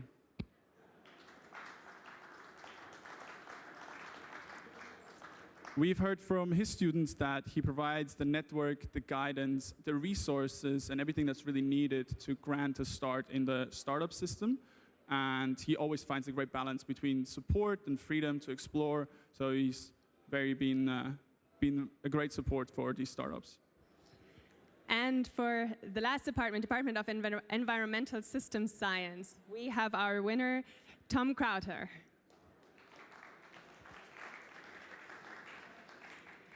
So we heard from the students there that his entrepreneurial spirit really led to the founding of Restor, but also his vision that everyone is much stronger if they have an interdisciplinary team of different scientists coming together with various backgrounds, various perspectives, and that he really promotes actively entrepreneurship, but also interdisciplinary collaboration in his groups. Good. So we have one more award to give. We would love to bring Alex Illich on stage for that. He is the director of the ETH AI Center and also a founder himself. And we are very much looking forward to hear from you about one of our special awards. Cool. Thank you very much, Vivi and Sasha. And yeah, it's an amazing result, and I was overwhelmed by the feedbacks that we got from the students. So it's my pleasure to introduce to you the Special Award 2021, which we want to award professors that go above and beyond for connecting beyond their own field and encourage entrepreneurship. And the winner for this year is Professor Inge Herrmann. Round of applause. And it was mentioned that she really encourages to reach out to different departments, different groups to find the right answers. She has training as a chemist and connects people from biology, surgeons, and so on, and also with the entrepreneurship world. And this is something where we feel it's a worthy winner for this award, and we hope that her example inspires many more professors to follow a similar path. Thank you. All right, and then we also have a special announcement now before we start actually with the final of the InCube Challenge. We have a very special greeting from an important person at ETH who is really pushing what we are trying to get to the university as well. That is Vanessa Wood. She is our newly appointed head of research, innovation, and relations, industry relations. And Sadly, tonight she couldn't be here, but she sent us a lovely video message, and I hope you enjoyed.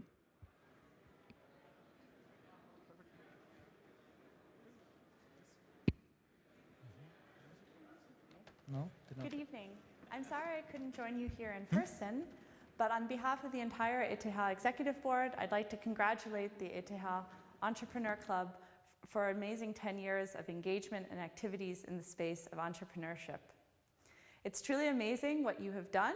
For example, the InCube Challenge event that's traveled around the world, and this event that you have this evening on bringing together so many members of the ETH community, students, professors, and our external supporters of ETH entrepreneurship. So congrats and thank you again for all this engagement. It's truly amazing looking at all the things you've done in the past 10 years. 40 of the ETH Entrepreneur Club alumni have become spin-off founders, and many more continue to engage with the ETH community in many different capacities around entrepreneurship.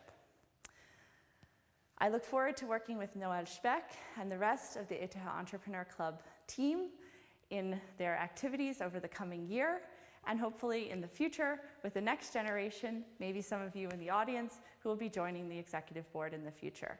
So with that, enjoy the evening, and I look forward to future interactions with all of you.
Hello, can you hear me? Good evening, everyone.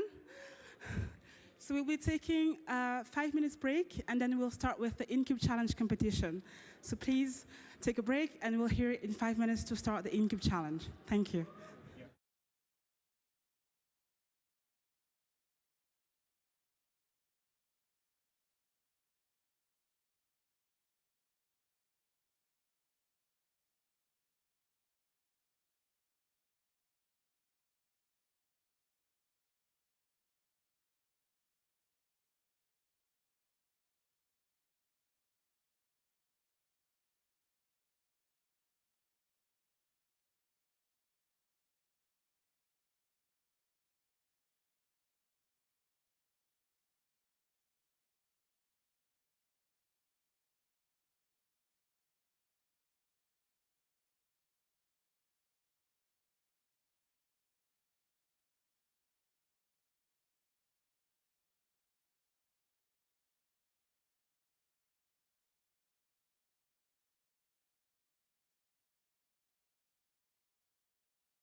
All right.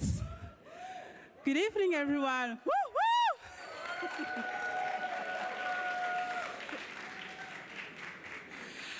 Good evening, everyone. I am honored to welcome you to the 5th edition of the InCube Challenge. I am Grace Lukaku. I'm the VP of InCube this year, and I'm very, very happy to be starting this presentation with you. So, for the past 5 years, InCube has thrived in fostering entrepreneurship by bringing together students from across the world around challenges, social challenges, technical, economical challenges, with different purposes. Introduce the design thinking process, enhance problem-solving skills, learn to work in multidisciplinary teams, and be a platform for students across the globe to create meaningful connections. The InCube Challenge 2021 vision. The InCube Challenge 2021 vision was to design a unique experience for brilliant minds to challenge the status quo, to question what we take for granted, and ultimately start their entrepreneurial journey towards solving relevant problems with sustainable solutions. We made that vision a reality by bringing students from 3 different continents and push them to seek discomfort and push to their limits. So from the US, South Africa, Europe, they all gathered in Crown, Montana for a 5-day training to be ready to live in life for 5 days in glass cubes, real glass cubes.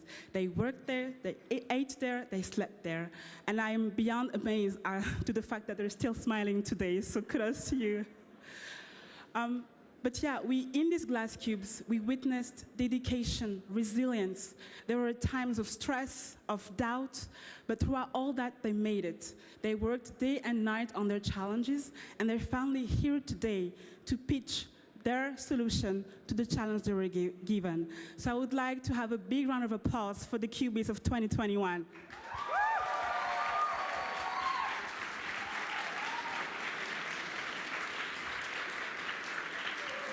Now, they had 5 days to come up with an initial business startup idea.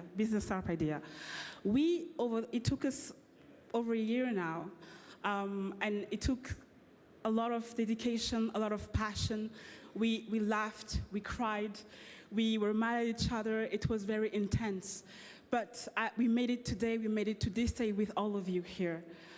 I am extremely proud of the InCube team of 2021, who has made history in bringing for the first time the InCube Challenge to South Africa, Cape Town. We extended our reach to the Italian part of Switzerland in Lugano. And ultimately, we created a once-in-a-lifetime experience for these cubies. So congratulations to the InCube team of 2021. Bravo.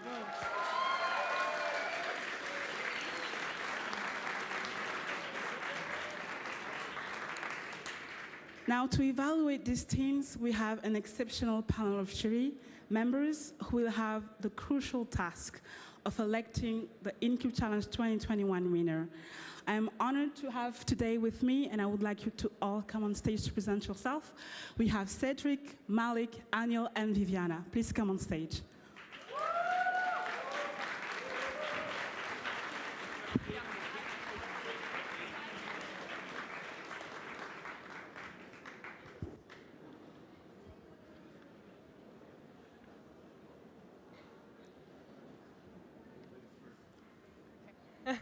Hi, everyone. So my name is Viviana.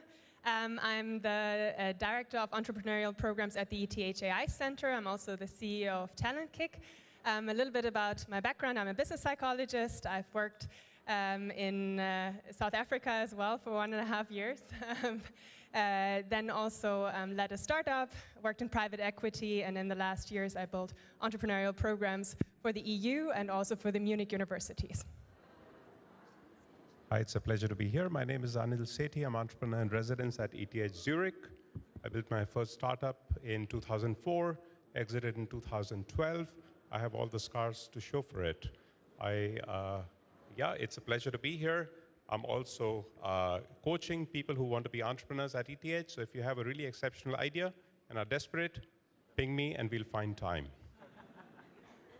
Hey everyone, my name's Cedric. I started my first company about 20 years ago, and that's when I discovered my passion for solving or providing systems, tools, and processes for how to go from 0 to 1, meaning from like this idea that you had at the bar last night to when it's an actual company.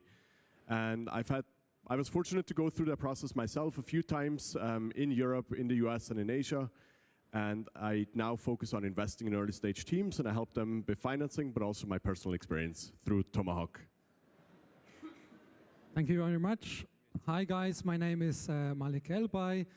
I studied, like some of you, at ETH as well, and sort of slipped into the startup world. I co-founded a few companies, had the experience of closing one, had the experience of having a very successful one, had the experience of having less successful ones. So I tried to bring that into my role as judge today. And at the moment, I'm partner at the Zentrum, where we focus on how we can use these new technologies to improve our society. We have different future experiments, I would call them. So I'm very much looking forward to all the pitches. Thank you very much. Fantastic. Thank you very much to our jury members.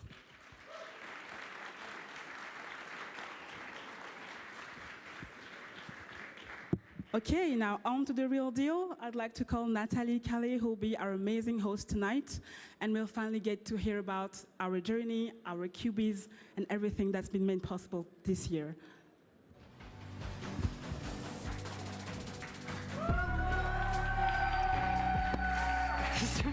Yeah, it's good.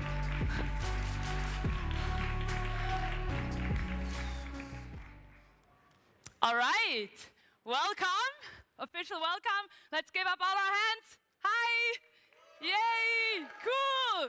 We're so happy that you're here. Like all these 3 people, we've been excited. We've been literally waiting for this moment forever. And we can't believe it's happening, the big InCube finale. So, just quickly throwing it back, as Grace already mentioned, the motto of InCube 2021 was seeking discomfort.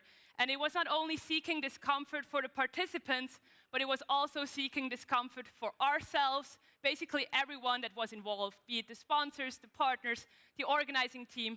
We all had challenging things to overcome, but made us grow, and this is why it was a worthwhile experience. So now I want to quickly make an experiment with you guys. So please cross your arms like that, just naturally. Yes. It feels comfortable, right? It's your comfort zone. And now try and change it the other way around. Feels weird, no? Like a little not so comfortable anymore, but nothing changed. So this is why seeking discomfort, it does not require to actually jump off a cliff or do some big things. It's literally the small changes you do in your everyday life that then add up to one big personal growth. So throwing it back, seeking discomfort in our journey started with PrepCube. So basically, before our cubies entered the glass cubes, the first thing we did was meeting them online. And we all gave it up, as we did in the start. We were all awkwardly staring at each other the first few minutes, but the ice was broken after some time, and we were all excited to then get it going in Crans-Montana with OutCube. So what we did there, we spent 5 days in this beautiful Swiss mountain resort, and we did a lot of design thinking. So basically just a quick run through the process that they were doing in the cube now these last 5 days. We also went river rafting, which was exciting. Was it exciting? Yes! And many people sought discomfort there, because originally, I remember, not that many wanted to go. It was cold, we were all tired from the challenges and the pitching and everything. But we made it, and it turned out to be one of the best experiences ever. All of us on the boat, trying to stack the boats on top of each other. It was great. We also went hiking, and even one of our sponsors, Hilti Martin Schröder, joined us there, and it was super exciting. Give it up for him. Yes.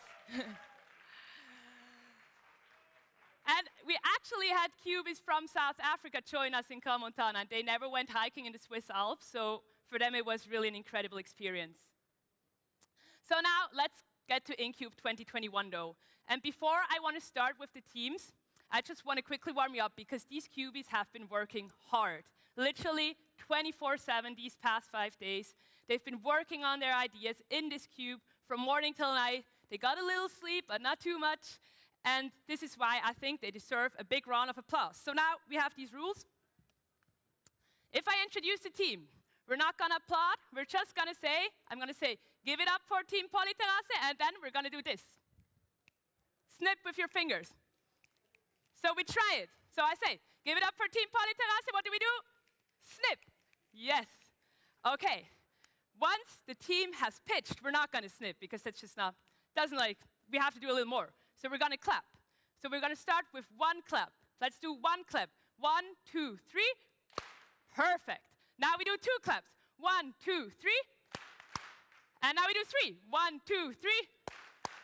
And now we start with 1, 2, 3, and we get faster and faster and pumped and pumped. So 1, 2, 3. 1, 2, 3, and we clap. Woo! Good. That's what we want. All right.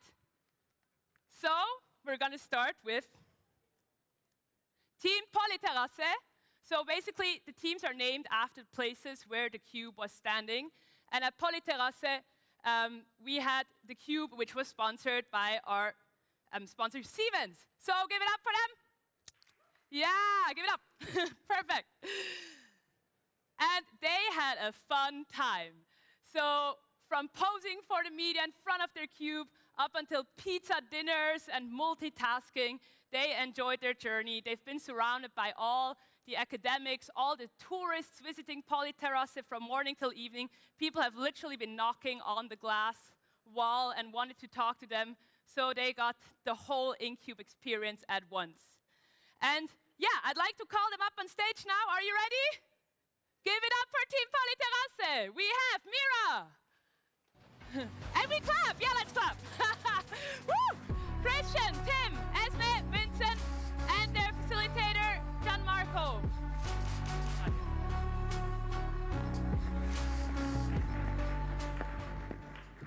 Good. All right, so we make a quick round. How are you feeling? One word. Excited? That was my word. I'm excited. Excited, that's been the word. Good vibes. Yes. I don't know if I'm excited or exhausted. I guess both, basically. Happy. Very nice, so that's the spirit. So yeah, I'll leave it up to you. There you go. And we walk over there. Oh. How do I see the... Are we ready for the pitch?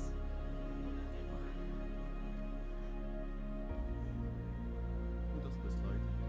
I do it and then you give it.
That they were facing, how to merge buildings and mobility with smart infrastructure and how to reap benefits from this.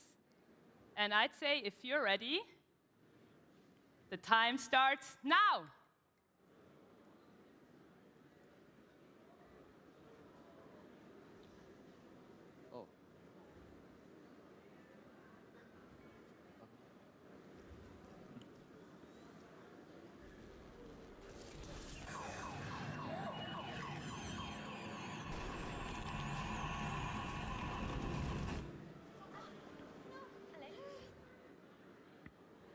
Uncomfortable, right? Now imagine that every public space feels like this. This is what it's like for people with autism. Especially in train stations, because of the many impulses like sound, visual distractions, and large crowds, this experience can be extremely overwhelming for people with autism.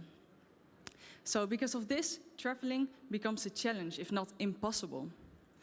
So we've decided to focus on this group of people because we think this issue has not been received enough recognition. So after talking to some autism experts, we found that there are only two solutions now to this problem. First of all, there are coaches that go into the train with autistic people to help them, or they receive live coaching via WhatsApp. Now, both of these solutions are very costly and also depend on the availability of the coaches, leaving autists with very few options, actually. This needs to change. We want to enable people with autism to travel independently, and we want to do this with our tool, Assister. Assister is an app for people with autism to help them plan their trip and navigate through the train station. So suppose I'm a user. I open the app and I see my avatar on the screen. I like dragons, so my avatar is a dragon, and I called him Chico. Now, because my trip is planned in advance, Chico is already waiting for me. I click Let's Go and we start. I put on my noise-blocking headphones, and the only thing I need to focus on is Chico. Because I can see my surroundings on my phone, I am aware of any potential danger.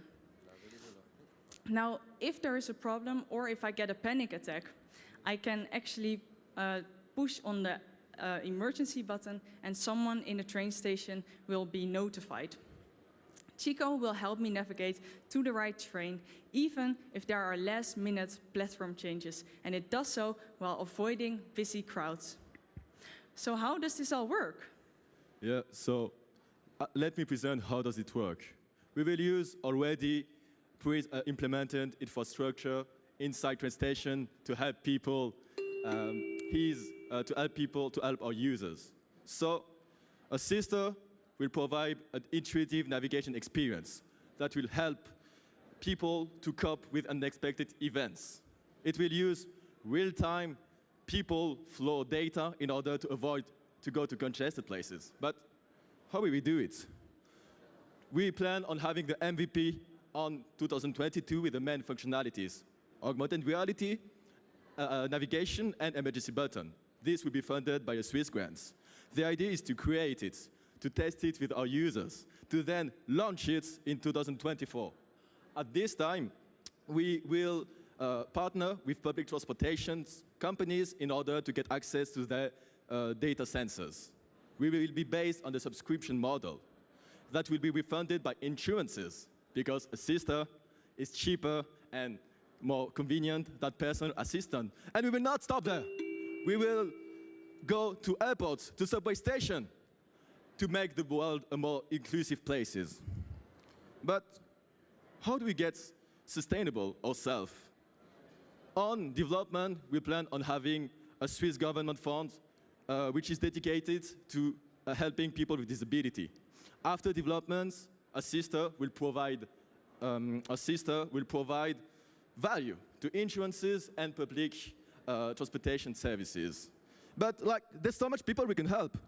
There are 80,000 people in Switzerland, 700,000 people in DACH, 4 million in Europe, and you can help us doing it by giving us contact to any related grants. Please help us to open the world for people with autism. We'd especially like to thank the UK National Autistic Association for all of their help. Thank you very much.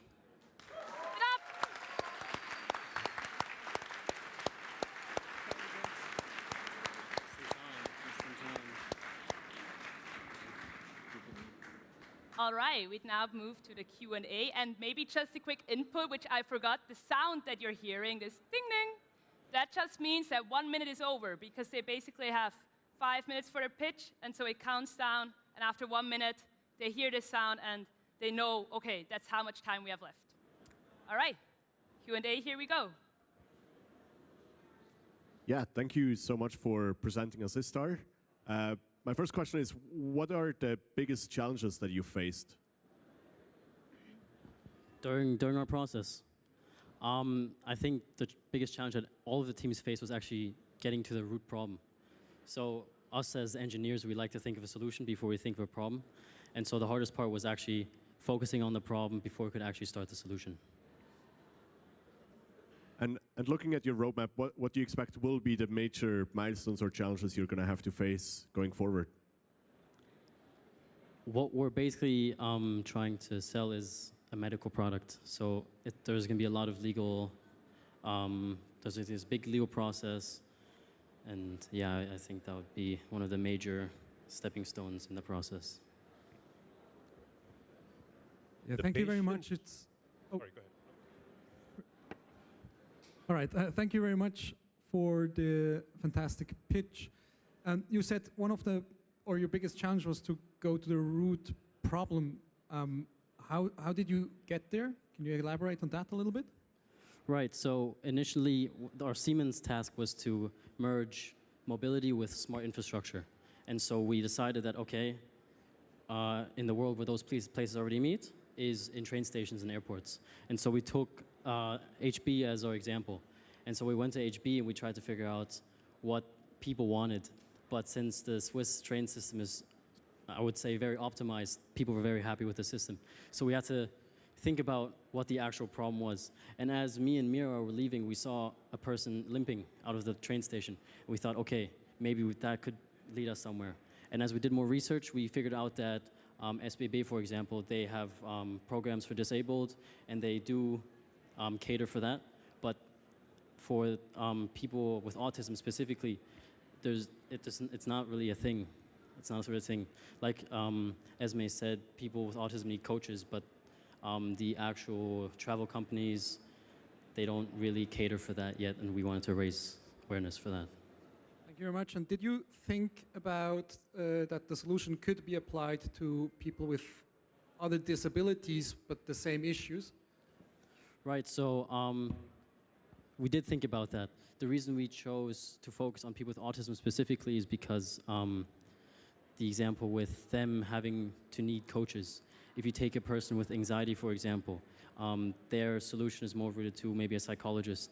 And in our business plan, we specifically highlighted that our product would incentivize insurance companies to fund us because it would make it's cheaper than the life coaches. So insurance companies would be interested in us. And that's not something that we could offer to people with anxiety yet, but we do see how in the future our product could also help people with anxiety and other disabilities. Cool idea. You guys are too modest. When you're trying to roll out in 2024, you're thinking like Swiss technology people. You need to think like Silicon Valley guys. You need to be out there in 3 months. But the question is, what's your route to market? Because your patient is not necessarily your customer. Excuse me, who's the customer? Is that what you're saying? The person who's the autistic person he's the person who needs it. But what's your route to market? He may or may not be the one who buys it. So what's your route to market? The route market is basically insurance. Oh, yeah. So a route market is not directly people with autism, but insurances. Insurances that already have to pay for people coaches to help people with autism. So it's cheaper and more convenient for them to have an application. That's our market. So, yeah, thank you so much. I think it's an amazing idea. Maybe one question from my side. You talked a little bit about how you spoke with autism experts. Have you had actual people with autism try the app, and how did they give you feedback on it? So it's actually quite difficult to get in contact with an autistic person because they have a lot of difficulty with calling, actually, especially with an unknown person. So we have done this via a form that we have sent around inside an association that helps people with disabilities, including people with autism. And there we have found a very courageous person who would like to look at our idea. And she actually said that she thinks it will be very much stress reducing. Yeah.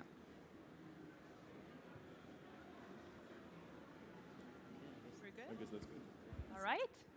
So I'd say, let's give it up for Team Polytemase and we clap. Woo! Great job. You can leave, yes. Give it to me. Perfect. Cool. Wow, very impressive what they've come up with in only 5 days. Yeah, so now it's my greatest pleasure to introduce you to the next team,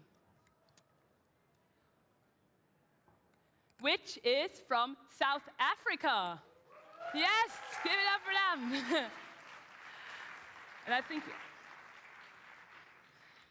InCube has never taken place in South Africa up until this year, and we're very, very proud of it, and it's actually been a huge thing.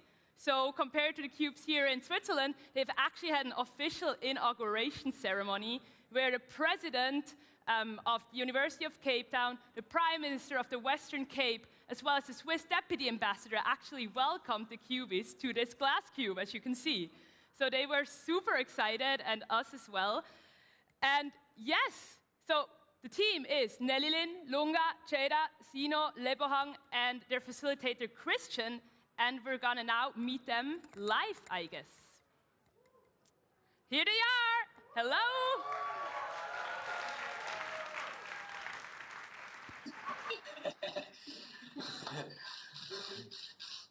So before we get started, as it was the case with the first challenge, they always have a challenge video. So basically, these cubies, when they entered the cube on the first day at 9 a.m., they did not know the challenge yet. So it was announced to them via a video, which we're going to watch now, I guess.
So their challenge was all about blockchain and creating property rights for the digital economy using it.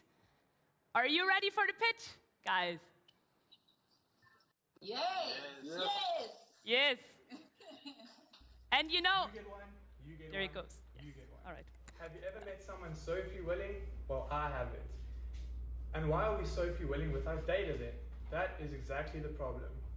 Users lack data privacy, data traceability, as well as data is very fragmented. If we were to add each little piece of data, would we still be so free-willing to give away our data? I don't think so. In the data space, there are 3 key users. We decided on the medical industry specifically because your data is 10 to 15 times more valuable than your banking information. The 3 key users are patients, doctors, and researchers. Patients use it to store their unique data, doctors use it for future reference, and researchers use it for marketing and medical advancements. So what is our value proposition as MedData? For the patients, we create data privacy and incentivization. As on the black market, your data is sold for $250 compared to $5 for your bank information. This proves the value of your medical data. For doctors, there is currently inefficiency with the paper system and a need for faster prognosis.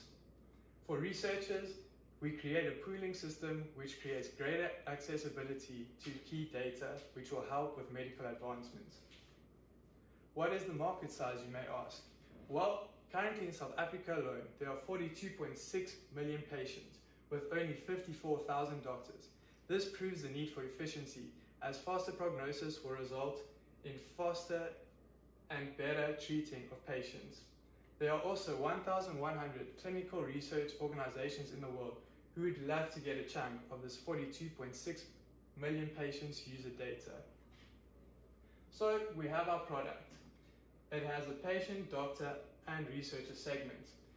It then creates a QR code for the patient, which the doctor will scan in the appointment, and as soon as the doctor is finished, the user is able to discontinue their session and the doctor no longer has access to this data. And this is done by creating a digital receipt which is tokenized. So who are our competitors? There's Stem Cell Coin, MedBlock, MedShares, and Humanity Code. You may have noticed I'm not very interested in these names as there's no one currently doing it in Africa. Our revenue model. On that digital receipt that is taken, we will take a 5% commission as this token will eventually be sold on to researchers for their medical research. Our user roadmap is creating this coin, basing ourselves in Cape Town, and developing this app through bootstrapping. In the first year, we'd like to expand the use of our MedCoin and take it to a further provincial level. In 2 to 3 years' time, we'd like to see a mass adaptation of MedCoin, which will expand into further industries and also link into wearable devices. In 5 years' time, borderless healthcare, continental level, and establishing smart contracts on a daily basis. In 10 years' time, we'd like to be global. Meet our team. We are everyone that is behind MedData. Would you like to invest 250,000 Rand to fund our operations and future development of this key product in the medical health data industry? Help us democratize the healthcare industry. Thank you. I introduce to you MedData. For today, we'll just be taking you through the patient user journey. The patient signs up and then creates a QR code. We have 3 key categories: consultations, medication, as well as medical procedures. For today, we'll just focus on consultations. The user went to the doctor on the 1st of January 2021. The user can then share this with the doctor. She can view the file on the app and then decide to share it. She can decide exactly which information she would like to share. This then generates a QR code which the doctor scans on their app. As soon as it is transferred, that creates a digital receipt which creates a token. This is then able to be stopped sharing as soon as the user ends their session with the doctor. That is our prototype. Clap for Team South Africa.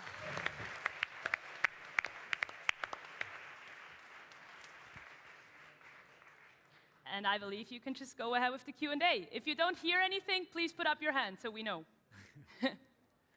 Thank you very much for the great presentation. I have one question concerning your go-to-market strategy. So you showed us that the market size is quite big, and I'm wondering with whom will you start? What's your target audience? Where do you put your first efforts?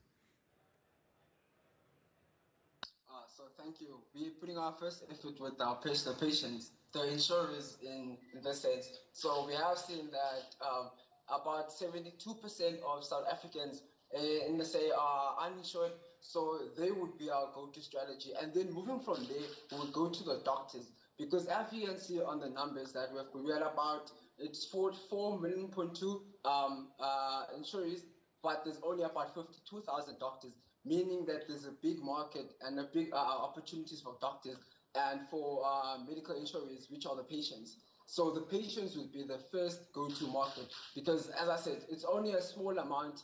About 70% of the South African population are uninsured. So that, if you can see, that's a real problem. So our first to go to would be the patient.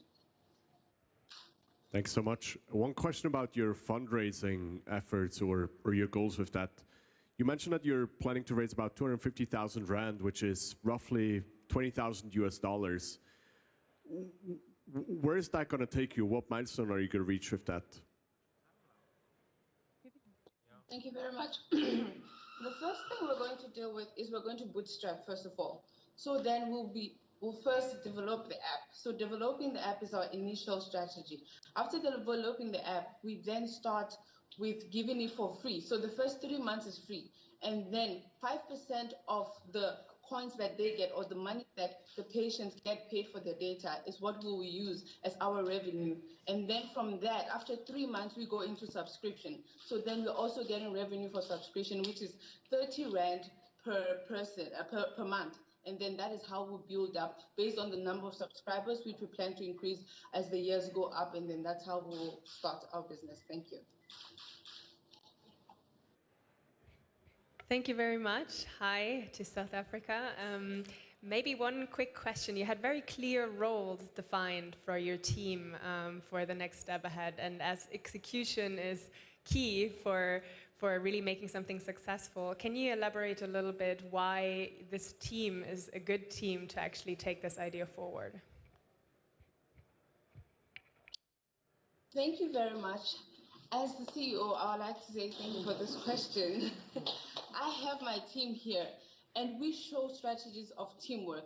We thought about this idea that has never been implemented in Africa. We brought up an idea that no one has thought of in Africa. That's why we think we're the best, because we believe we can do this. We have the figures, we have the strategy, and all we need is the funding. So we believe that we need this because, yes, we're going to revolutionize. We're going to make Africa the next top in the world. Thank you.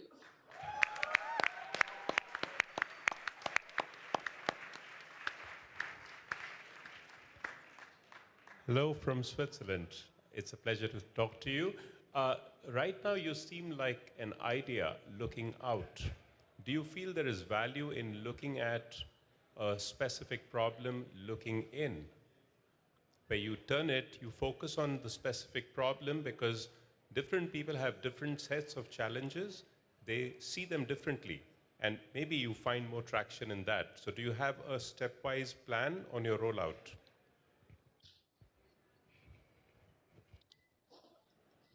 Okay, we picked this, the medical industry mainly because we went out and we interviewed people, and then we realized that a lot of people have problem with data and invasion of privacy. So then we looked in depth and found out that in the medical industry, it costs about $250 in the black market compared to the next valuable information, which is your credit information, your financial information. So that's why we realized that this was an issue because it costs doctors so much, it costs medical facilities so much to actually pay out for for data breaches of people. So that's how we knew that this was the center of our attention. And we realized that in South Africa, a lot of people are uninsured. So this system, we're going to use it to then get people that are uninsured to be able to get medical care. So it's like killing two birds with one stone. We are protecting people's data, and at the same time, we're getting them insurance and protecting their privacy. Thank you.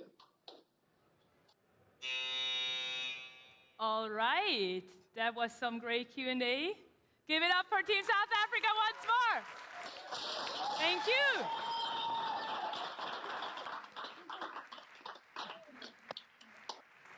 We're really super happy to have them join us here on stage via video. And yeah, we'll be back. So I guess we'll continue now with the next group, which is Team Hunkeberg. Woo! Right? Such good vibes. So the Cube at ETH Hunkeberg was sponsored by Rechnerstutz. And yes, let's have a look what it looked like during these days. So they started on Monday at 9 a.m. with like a lot of fog. It was actually very cold. We were all wondering how they're going to survive in this cube. The heaters were not on, and we were all kind of like, But it turned out to be this very, very intense 5 days of design thinking, of taking breaks in the nature, right outside of the cube, of taking up energy, and of solving the challenge that Rechnerstutz posed, which you'll see in a minute. So it's my pleasure to welcome the team from Hunkeberg. And we have Antonio, Mark, Arden, Yuji, Muskan, and Laura, their facilitator. Woo!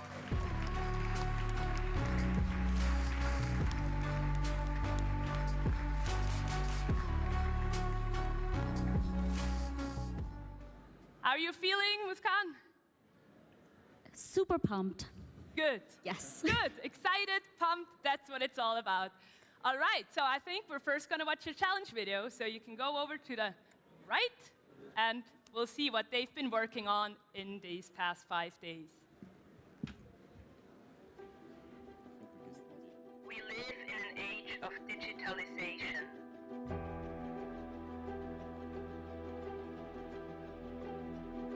Connected to each other in more ways than ever before. With access to nearly infinite digital resources, changing the way we communicate with each other.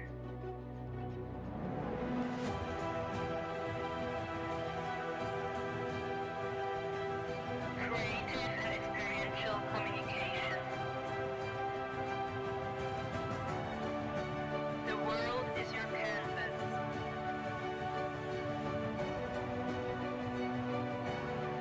Immersive architecture, digital signage, outdoor advertisement. Dear QB, your challenge is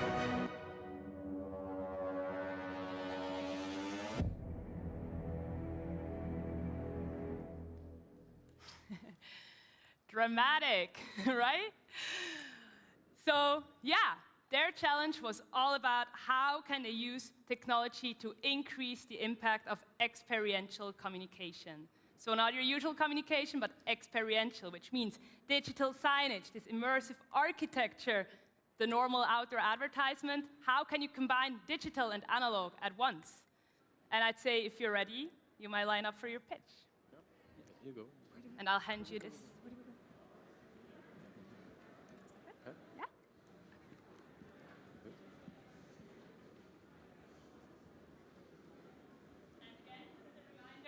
The sound that you'll hear after a minute, that just reminds you that 1 minute is over.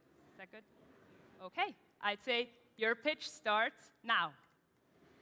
This apple, I purchased this from a store yesterday. But what was the product's journey when it reached me, when it reached the store? I don't really know. When you turn your attention here, this is what our reality looks like. This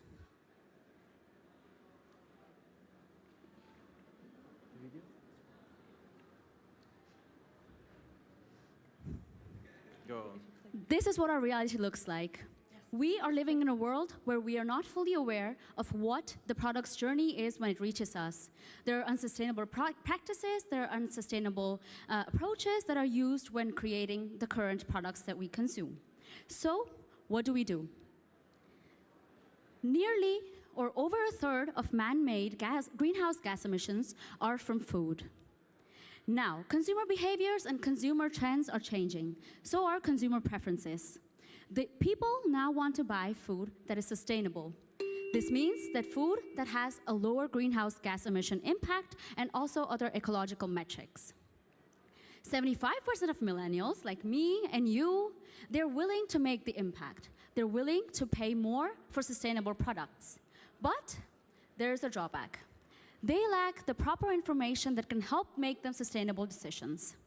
So, what can we do to make a difference in this? I will take an example, the bio label. We see it on so many products in the stores every day, right? But do we really know what it means? Like, really know what it stands for? I don't. So, we have to change this. And where can we start? We start somewhere where the impact and the industry is so large that even a small change leads to a huge impact. We start with food, we start with supermarkets. Supermarkets need to communicate sustainability in a more conscious and tangible way to empower the customers and young adults who feel the need to consume conscientiously. Strong communication is the key towards securing the future of our planet. And this long-lasting change that we want to drive, it's in our hands. Today, I'm excited to present you the future of sustainable shopping, Tote. Tote is a smart, personal,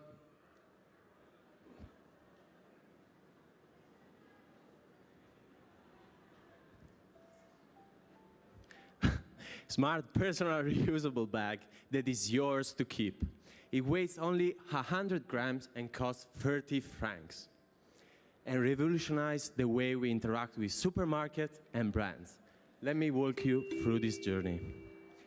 We approach the shelf, and without any phone, nothing, we just take the product, we put in our bag, we scan it, and all the information we ever wanted, we ever wondered about how the product impact the environment, how our behavior can impact the world, is there on the screen on our handle, together with the products, the stories behind the product.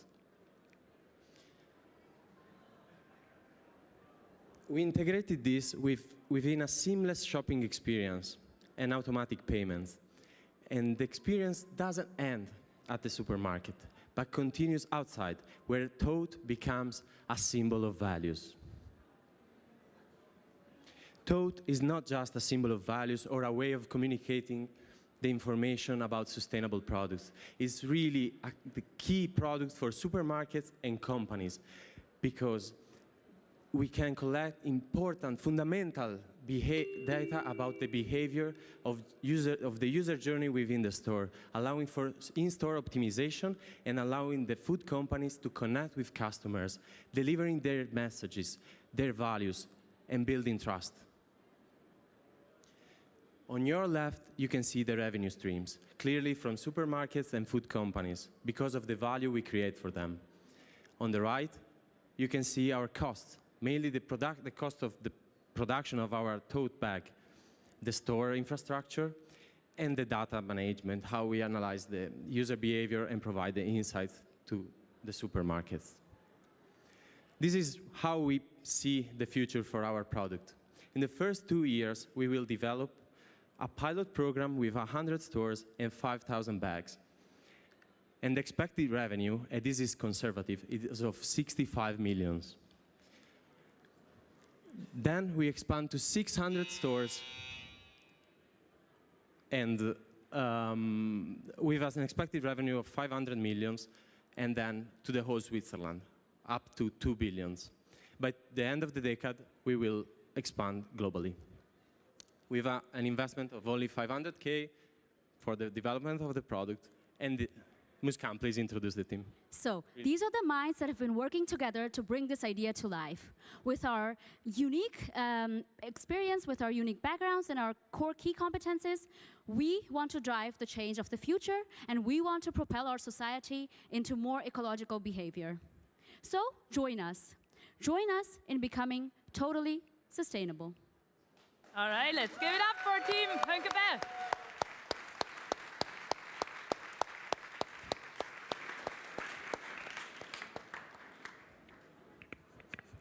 Thanks so much. I really like your ambitious revenue goals.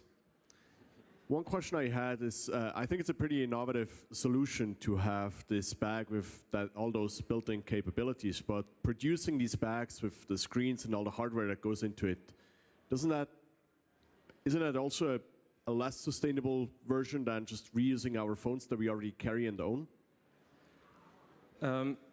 Actually, the screens are really, like, the technology we will be using are OLED screens from Berlin, and they are really sustainable and really cheap. This is why we can keep the cost low with a low footprint ourselves. Besides this,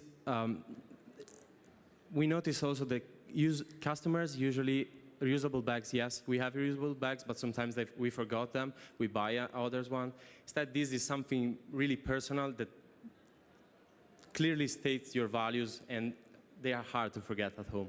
It's something you will keep for you for a lifetime. One reason we don't want to go with the phone is that we want to make shopping experience seamless and smooth, because you already carry bags or carry basket in the supermarket, so we don't want to do any handheld or phone-based interaction. We want this to be seamless and natural, just as people shopping in their natural behavior. Steve Jobs said, you need to, before you look at making the product better, you need to figure out if the product is really necessary. So I'm just wondering whether the bag itself is necessary. Can't you simply have the cover of the phone, which most people, everyone carries, and try and get it to the market in a healthier, more sustainable way?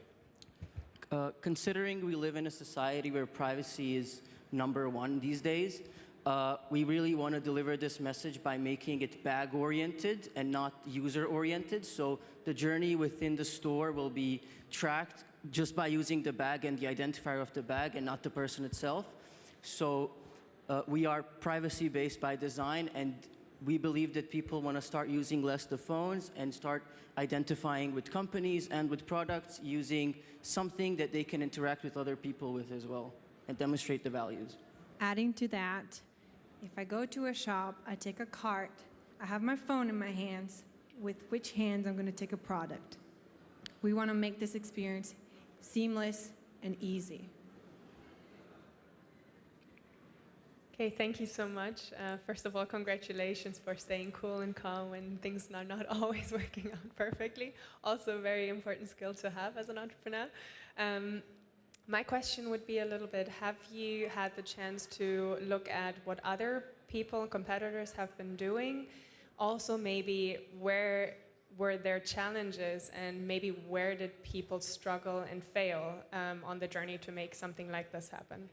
Yeah. In terms of sustainability messaging communication, currently company put a lot of investment in corporate social responsibility, and they do that mostly in digital channels, where the purchase and the advertisement is actually detached. But we want to bring where the information and the inform customer while they purchase at the point of purchase in the store. So I think that's one thing we really want to emphasize by bringing this new experience. Can I maybe ask one follow-up question? Yeah. Have you had any, or did you think about or look at any AR, like augmented reality solutions in that space? Yeah, AR-based interaction also usually currently require a mobile phone. And we want to go phone-free and easy, just as your natural, don't want to any handheld devices to interrupt this journey. Yeah. Thank you very much for your presentation and for answering the question. You said you want to solve the sustainability issue. Can you elaborate a little bit more how this bag actually helps this? So what will I see when I buy a product that will drive sustainability? I didn't understand this. Yeah. So I mean, currently there are people that have the awareness to buy sustainable products, but they don't have easy access to this information, especially when they are making the purchasing decision. And we want to bridge this gap by incorporating the messaging and the communication within the shopping experience. Yeah. Thank you very much. Yeah. Thank you. All right, let's give it up. And I think you just stay one moment because I just spotted your sock game. That's going strong, and I also have the EC socks. Lucky charm, that's a good choice. All right, let's give it up. Thank you. Thank you. Very good.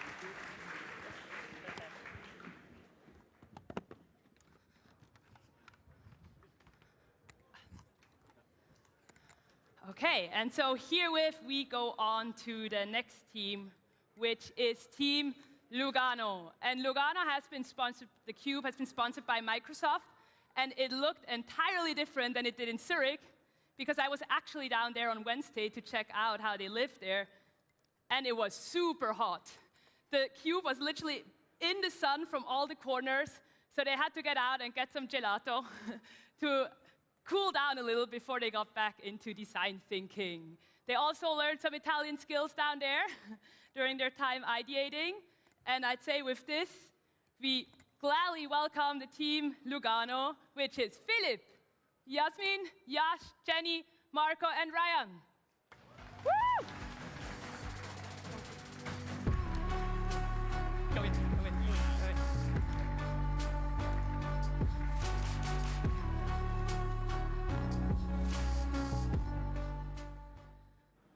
All right, how are you? Feeling very good.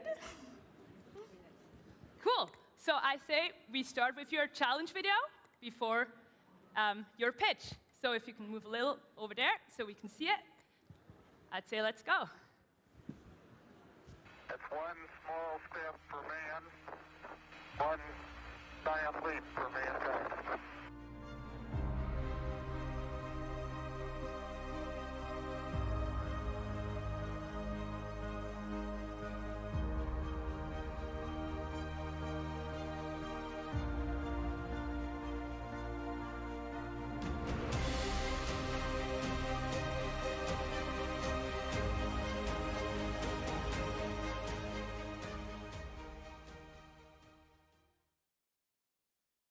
So their challenge was all about space technology and how to leverage it to improve the quality of life. And I'd say if you're ready, are you ready? Yes. Your time starts now. Did you have a cup of coffee this morning? Yeah, me too. And it was really good. Now, what if I told you that in 20 years, the coffee price will increase 4 times, and the taste just won't be as good? This is where our world is headed. Climate change is making the coffee industry unpredictable. And we've talked to many players in the coffee supply chain, such as coffee roasters and coffee farmers in 4 different continents. And what we have gathered is that indeed, due to increased temperature and erratic rainfall, that the coffee quality and quantity had been compromised. In fact, by 2050, coffee production will decrease by 80%, and half of the farms used today, the land will no longer be suitable. For coffee roasters, what does this mean? That means less reliable quality and quantity of beans delivered from their farmers, and therefore higher risks. Kaldi is going to provide coffee roasters with the risk assessment tool to better forecast the harvest quality and quantity of coffee based on satellite measurement data. Multispectral satellite data is able to provide information such as temperature, plant health, and pest spread. And combining this with weather forecasting, and using a machine learning model, we're able to predict the quality of the coffee beans in the given area. With this, roasters can know which farmers will be able to produce high-quality coffee beans, and in the case that yield do not meet their needs, they're able to source new farms. And for coffee roasters, it also means that they can provide better support for their farms in order to create a more sustainable and ethical value chain. So what will this look like? Let's say I'm a coffee roaster, and using Kaldi's tool, I can see the entire portfolio of our farmers that we work with, that we have a contract with. So you can see that most of our farms are looking pretty good. However, I'm kind of concerned about farm number 8 over there, located in Kenya. So let's take a greater look. Based on various parameters, we can see that the risk score of our Kenyan farm is a little too high. But I want to know a little more. So let's look at it in higher resolution. In this view, we can set a specific boundary in our region of interest. Then, this area is processed, and now I can see higher risk areas in greater detail with information like temperature, soil, pests, and weather forecasts, and that will be used to calculate the final risk score.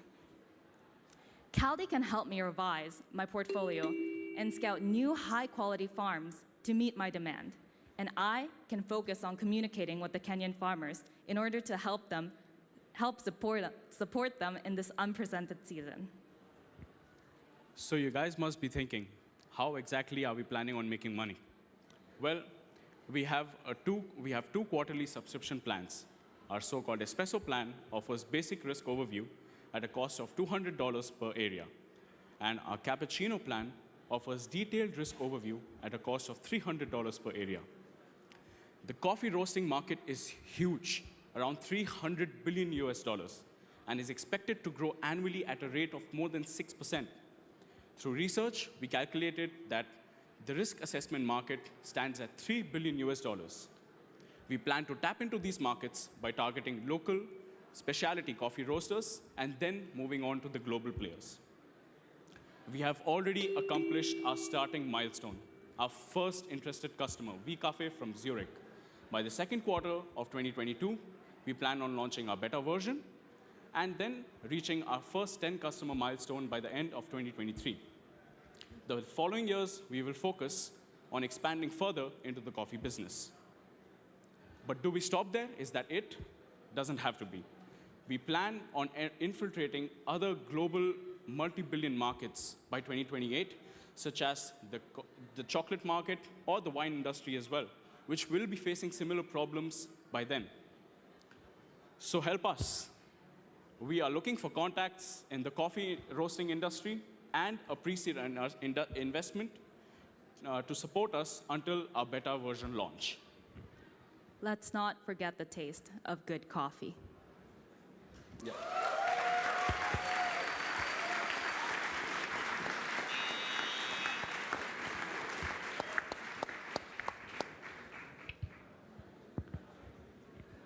Right on time, I'd say. Yes. Very good. Let's go with the Q&A. So I think one big question, thank you first of all, one big question that pops up for me is, it seems like the risk is usually kind of distributed across the whole value chain, and it seems like for the roasters, you're eliminating a risk, that you're concentrating now on the farmers, because if they're not getting paid for a bad batch, they might even die out at some point, right? If it kind of happens over time, over and over again, it concentrates on the good farmers and other farmers die out. So this might be a negative effect at some point to kind of centralize a little bit the farmer side of things. Which also across the entire value chain has negative impacts, because then you have high prices and all these kind of things. So how do you do you have a solution in mind of how to balance that out or eliminate that risk and kind of help farmers to really stay sustainable and on the market? Yeah, so thanks for the question. So we've actually talked to coffee roasters and farmers in 4 different continents. And we found that roasters actually really value their relationships with farmers. That was really important to them. So they wouldn't just leave a farmer dry. They actually really want tools to actually be able to help assess the risk and then actually help them assess what to do next and be able to predict with changing climate what to do next.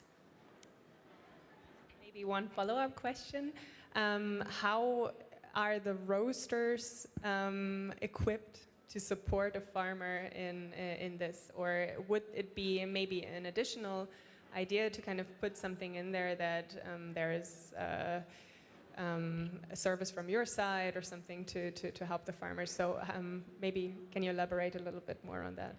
Yeah, so actually the idea is to make the roasters pay the service, so the risk assessment, but then we give the roasters the opportunity to share a lot of data with their farmers in order to help the farmer to address the climate change. And so, for example, we can provide interesting data on how to prepare the plantation for the next year that maybe farmers just cannot access because they don't have access to accurate model on how to predict this change. So, and actually also talking with a farmer in Colombia, we found out that farmers usually do not use tablets, do not use technology, do not use computers. So we need really to have kind of someone to address, to give this information that can then communicate this information to the farmers to help them. Thank you. Thank you very much. I think most of us really appreciate good coffee. So you had very interesting subscription models.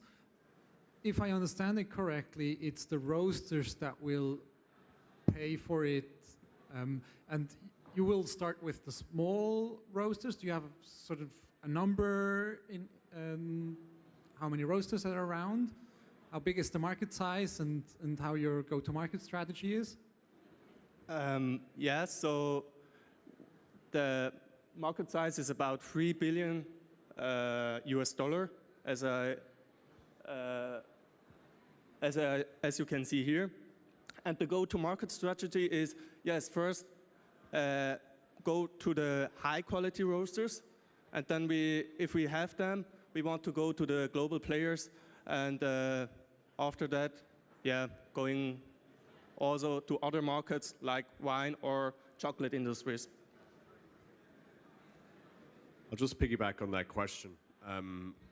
If I remember correctly, you had a fixed price per roaster in the espresso and the cappuccino plan. Is it because all roasters are kind of the same size, or have you thought about like revenue-based pricing or based on like the turnover that these roasters make? So it's per area. So bigger roasters have also more farmers, so we will charge them more. Follow up on this one. I mean, is the roaster, do they actually buy directly from the farmer? Is it not that there's intermediary where they just buy from farmers, and as roasters, I go to the intermediary and get certain batches?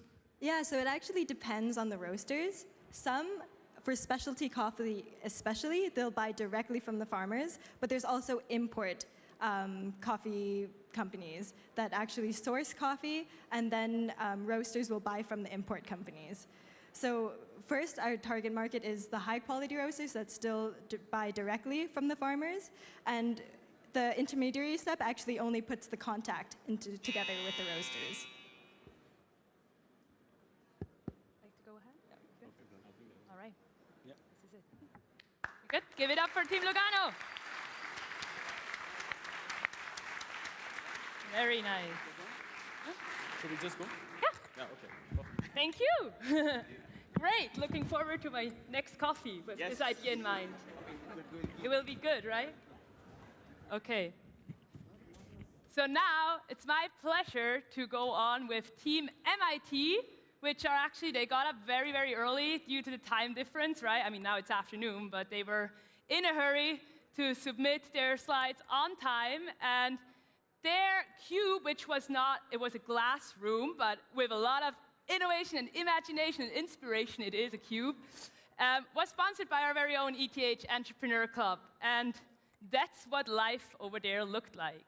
Oh, we're already here. Yes, so, hi. You hear us?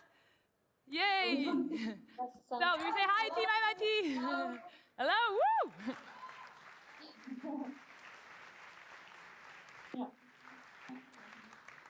How are we feeling? So excited. They're all excited. That's been like their favorite word throughout these 5 days, but mine as well. So I'd say we quickly have a look at what your challenge was, all right?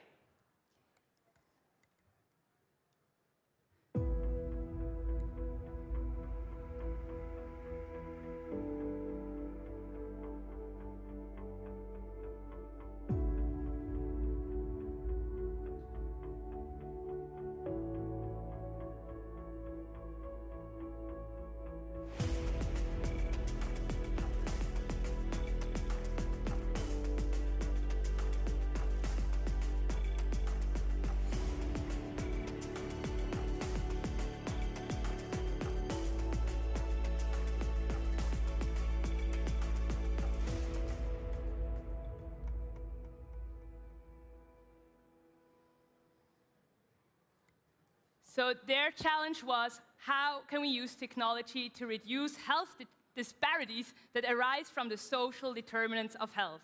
Sounds a little complicated, but basically everything that influences health nowadays, all the factors that you just saw, alimentation, mobility, access to the state-of-art medicine, how can we use technology to reduce the disparities that we see there? And they've also pre-recorded their pitch, so I think we're just going to watch it right now.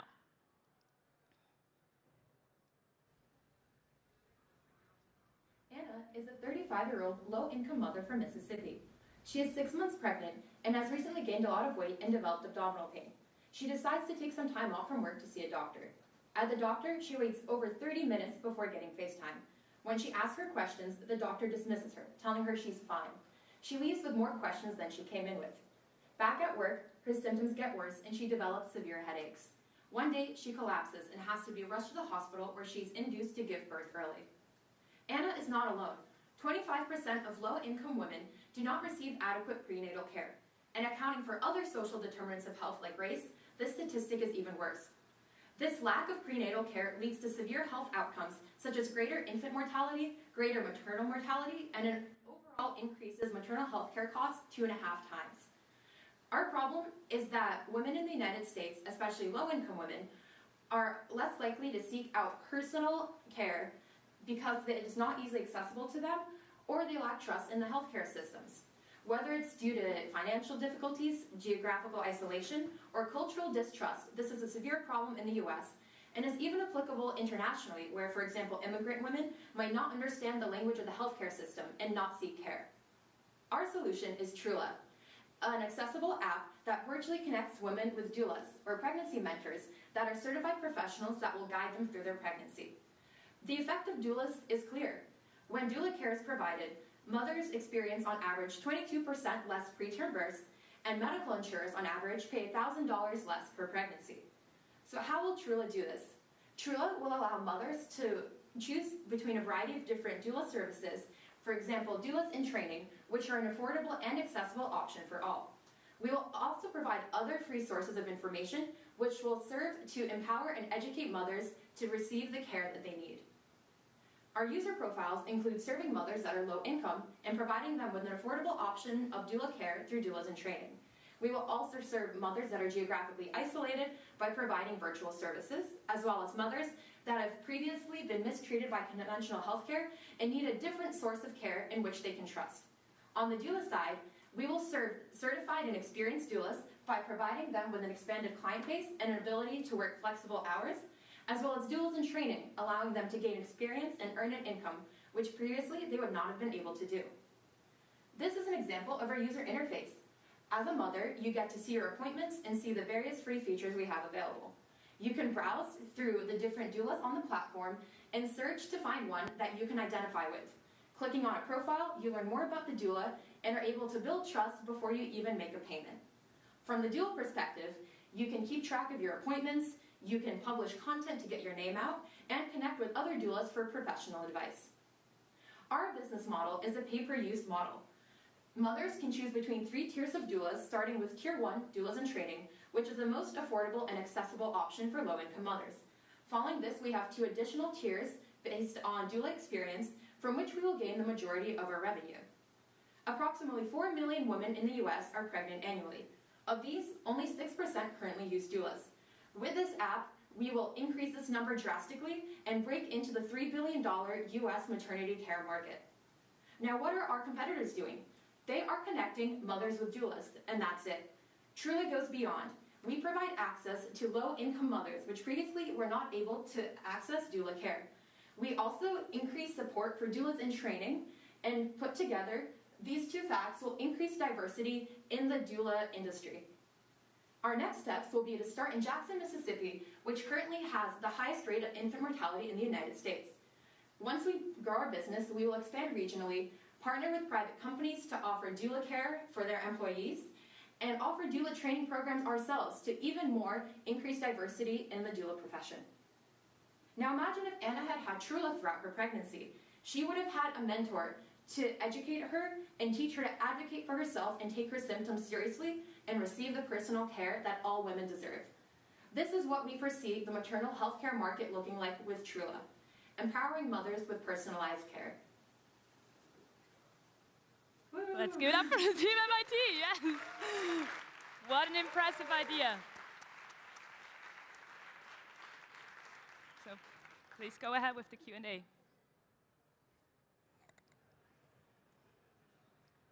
it work? Maybe try the other one. Hello? Okay, hi.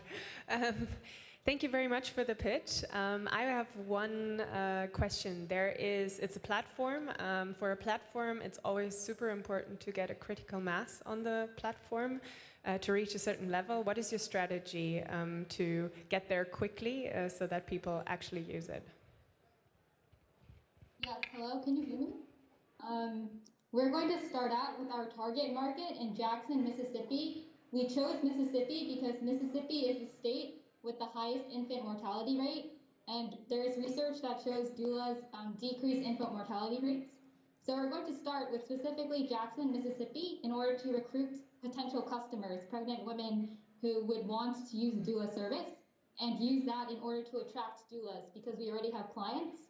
Once we have enough doulas and clients, we would kind of expand into our tiered pricing model. So that would not be immediately, that would be after some time in Jackson, Mississippi.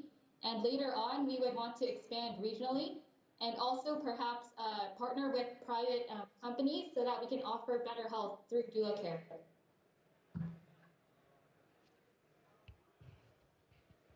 Right now, you mentioned that only 6% of the people use the apps.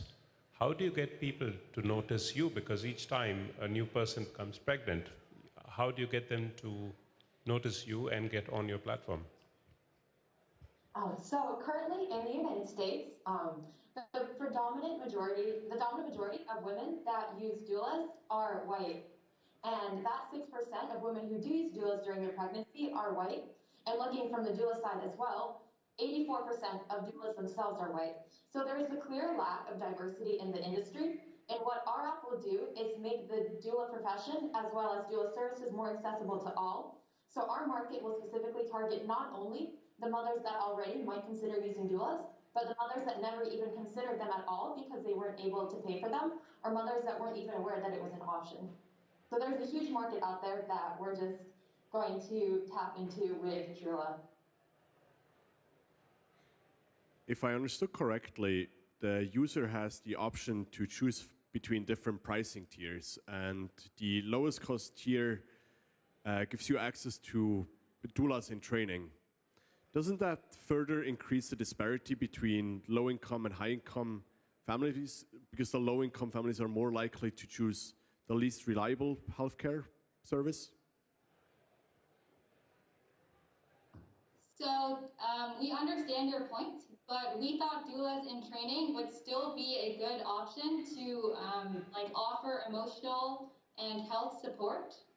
Again, doulas do not offer any kind of medical advice or information.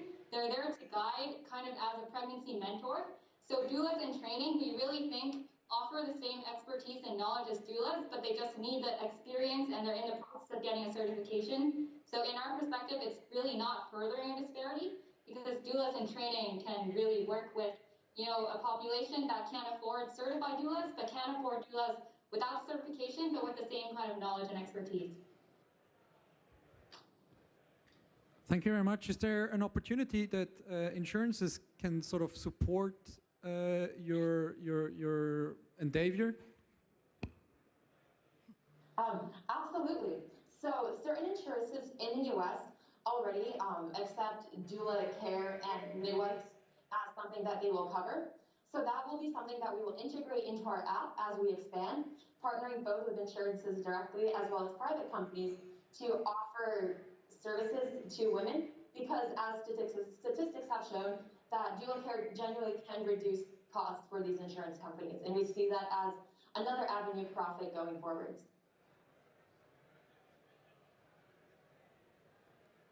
So that's been it. Impressive work. Are your facilitators over there? And your glass Yes, they are. Join them. Yes. So we give a big round of applause to the whole team.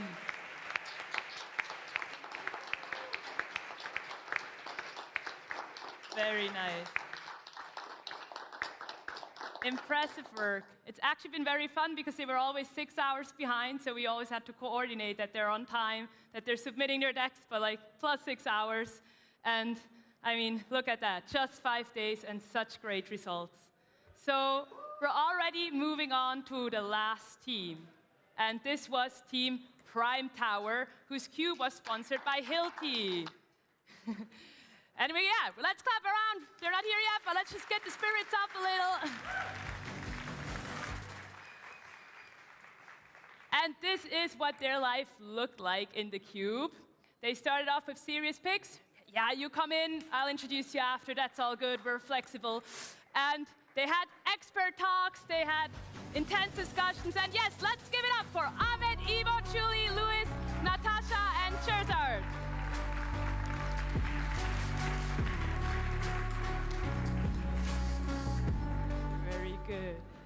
So I guess we're going to start with the challenge video.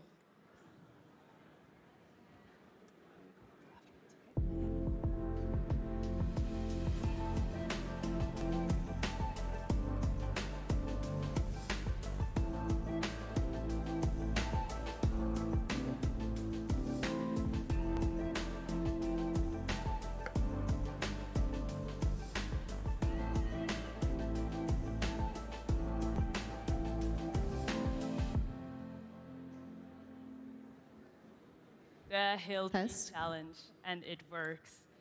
So the Hilti Challenge was all about how to use and how to create positive impact on the job site using advanced digital ecosystems. So that has been challenging, and I think if you're ready, we'd say, let's start it right now. Have any of you ever heard about the tragic story of the construction of the Berlin airport? It turns out that it took 10 years longer than expected to finalize the construction. And in the end, it was over 3 times more expensive than the initial budget, which was already pretty expensive, 2 billion euros. You know what's the worst part of it? You guys paid for it. I paid for it. All the taxpayers paid for it. So stories like this in the construction business, which happens to be the second biggest industry in the world, happen on a daily basis. And why is that? The answer is lack of skilled workers.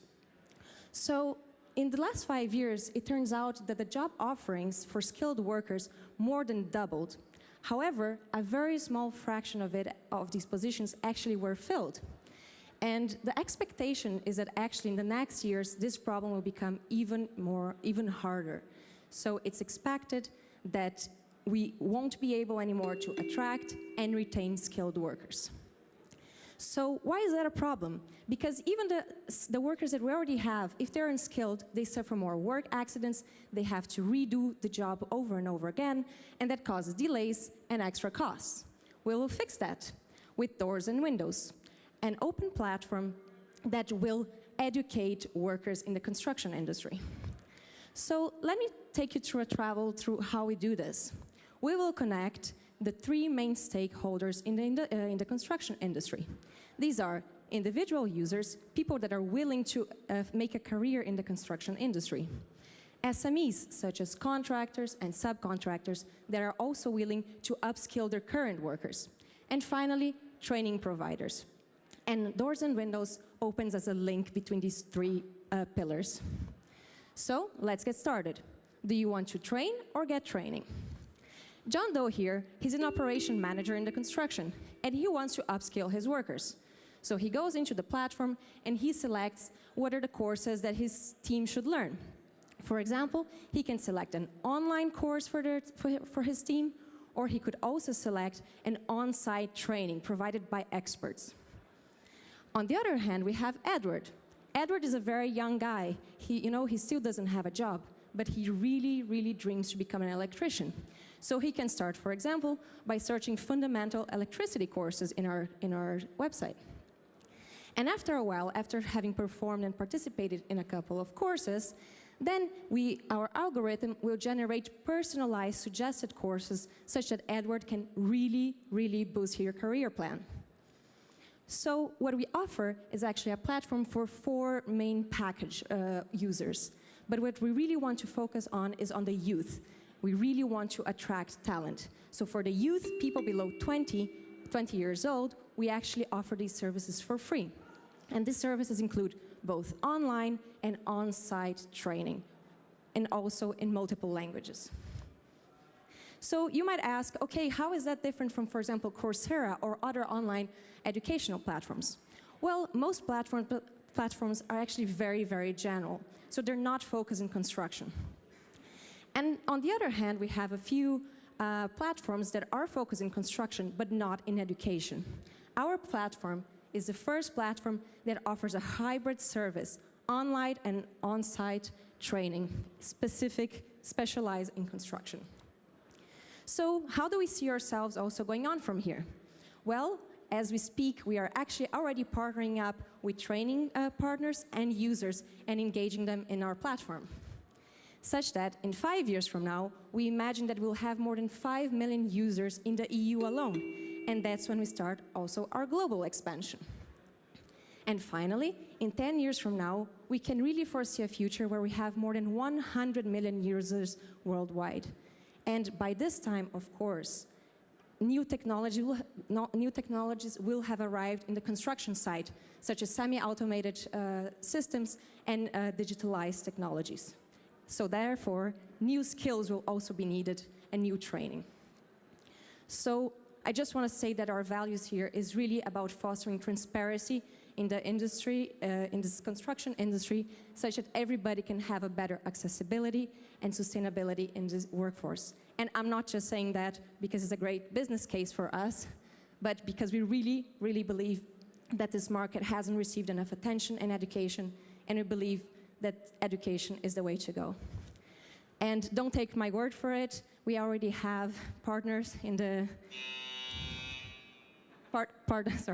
we already have partners in the sector, from constructor workers that really said that education changed their lives, to stakeholders in partner companies that are really willing to invest in us as well.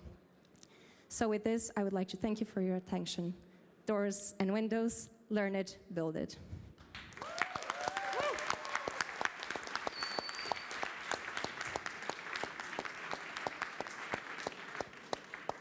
Wow, what a pitch. So let's go on with the Q&A. Cool pitch, cool idea. So I was wondering, in most countries, including Switzerland, the government or government-mandated bodies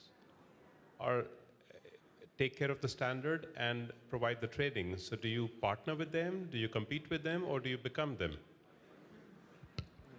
So the idea is that our training partners are actually apprenticeship schools, trade schools, manufacturers of equipment such as Hilti or Bosch, and also experienced workers that may no longer work maybe, but they would really like to pass on their knowledge into the younger generation. So yes, we actually partner with them. That's the first answer. And then of course, as the years go by, we can also have more user-generated content that we can certify that is of high quality. Thank you very much. I saw your roadmap, and I really like that you're aiming at 5 million users, I think, after 5 years. What I'm wondering about is, who are your first 1,000 users, and how will you reach them, and what is probably the main issue why they won't join Doors and Windows? So first of all, we plan on starting with a landing page, lean starting, and partnering with some companies. Actually, right now we are even talking with Hilti, and we think about talking with other trade schools for our project. And through this, we are going to market ourselves to the people who are also going to trade schools and also the younger generation, because they are going to be the future of the construction sector. And the problem is that the problem can be the public attitude towards that these kind of trade jobs is not, they are not attractive enough. So we want to make it more attractive and run a marketing campaign about it. But mainly, we want to first advertise it to the SMEs, because for them it's also very interesting to train their workers. They will have less costs on the long run, even if they pay for the trainings of their workers. So the idea is to initially advertise to companies, contractors and subcontractors. And if you think about it, the construction market right now in Europe, we have 15 million workers in the construction business. But what we should have is 150 million. So actually, if you start attracting people into this business and actually start increasing the business, 5 million is actually a low estimate. I think we'll see many online, offline, hybrid models in the future in many areas, and education definitely being one of them. But I think one challenge that you got to solve is, how do you verify that the person claiming to have done the online portion of the course is actually that person? Have you spent any time thinking about that? Why users or learners wouldn't just outsource it to someone that would solve tests or exercises for them? So I didn't quite get the question. Okay. Yeah, so there we go. Hi, thank you for the question. So that's a very interesting question, and it's an objective to try to certify that these people are the actual people that have the knowledge. And indeed, it will be very difficult to falsify this if we offer, above all, on-site training, SME-promoted training, which verifies the identities of the people that are actually pursuing the task. So I don't think this won't be an issue in the future. But as you said, we'll keep an eye on it. And since we'll also have certified trainers, like institutions that are already offering apprenticeships, they can also check the content and validate it. Right, for the offline portion, right? When you meet in person, but how do you verify if a user has to do a certain test or exercise online? How do you verify it's actually them? And not just like a friend of theirs or someone that's providing a service to... You mean for the users, to verify that the users have done the task, or? Yeah, so... Well, the thing is, we plan to offer online courses just with things that you don't actually have to practice, because actually construction is a very in-person thing. So, of course, the courses that we offer online are things that you can do at home by yourself, and that it's okay. For example, even management in the construction site, you know? Skills like this are also very important. So this kind of offerings are online, of course. The main learning will take place on site. And while the SMEs are receiving trainers that will teach them, we will also simultaneously offer it to the youth that can come directly at the SMEs and learn in the same time. And that way the SMEs can also employ these workers that came to get trained through the platform, which suggested the training for them. All right, we give it up for Team Prime Power. You can stay a little. Yes. I just wanted to point out, I thought it was very impressive. I don't know if you spotted it, but Edward, your trainee, the next project was the Rocket Hub. And I think that would be super nice for Edward because he can literally go dream it, do it, learn it, build it. I mean, what a nice slogan, right? Let's give it up for Team Prime Power. And you will leave.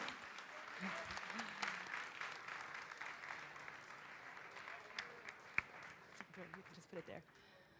Wow, very, very impressive work, and that's already been it. It's been all the 6 teams, all the 6 cubes from 3 different continents presenting their projects. And I must say, I'm amazed, I'm flashed, impressed. I've been like this for the past half year. Once we started recruitment, they already impressed us during the interviews, then during PrepCube, then during OutCube, then during InCube, and now here on stage. And I'd say we just give like a big round of applause to all 6 teams.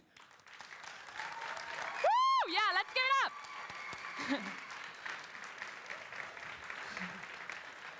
All right, so now while the jury is deciding, we can vote as well. And I'll show you how we can do this. You can literally go now onto your app store. It's both Android and Apple, and download the following app, constructed by our very own EC member, Jonas, launched by ETH EC. Yes. So I hope you managed to download it. You may also scan the QR code. I'll leave it up here for a while. And once you open the app, it should be pretty self-explanatory. You just click on InCube, and this should redirect you. I can show you afterwards. Do you still need the QR code? You have all, did you find the app? Yep. Yes. All right, so, oops. So this is what it looks like. You see InCube, you click on Global Innovation Challenge. You vote for the team that you want to vote for, you continue, and then basically submit. And you can vote for 2 teams, so your primary choice and your second choice. If there's any question, you just raise your hands. I should see it. Yes. The QR code? Yes, we go back. Wait, yes. Other question?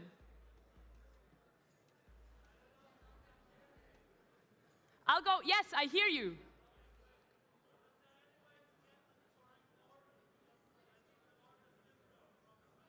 Does it not work? Can you go to the App Store and just put in launch by ETH EC?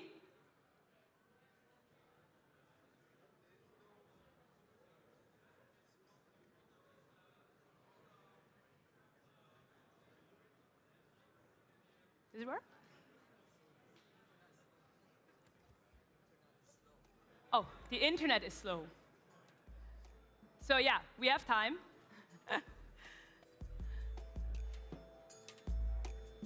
Otherwise, try and help each other out. So again, you just basically have this first page, you choose your team, and then you submit.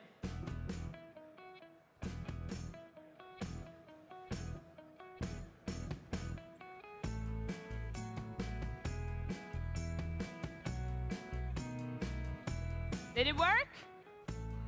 No?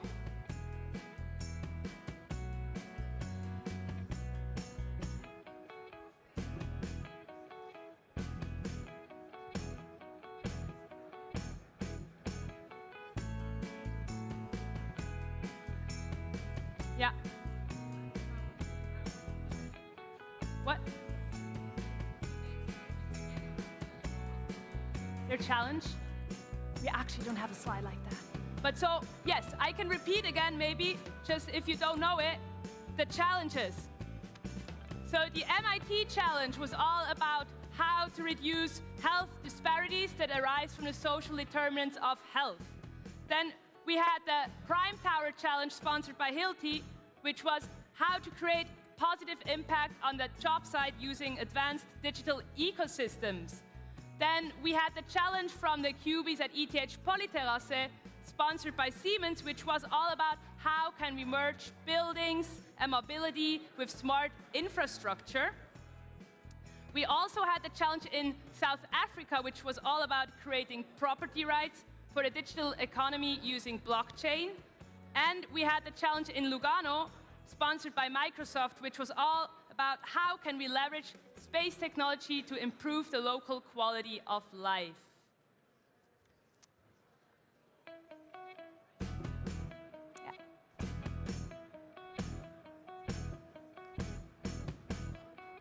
So I give you another 1 to 2 minutes, and then we'll do an energizer.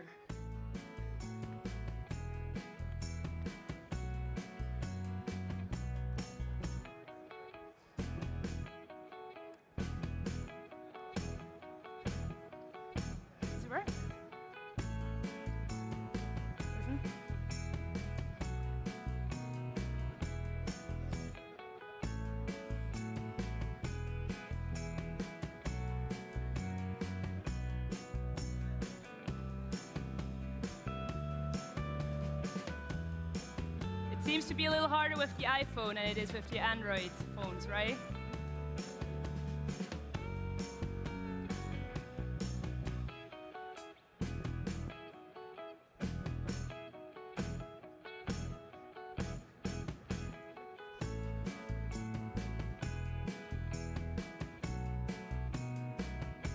All right, please come to a decision and vote.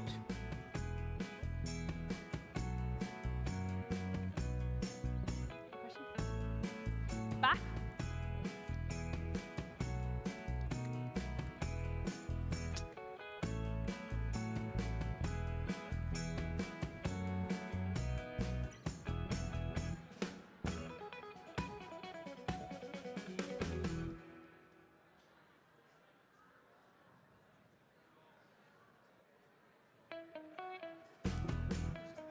So I'm trying to figure out if we're done voting. It does not look like it yet.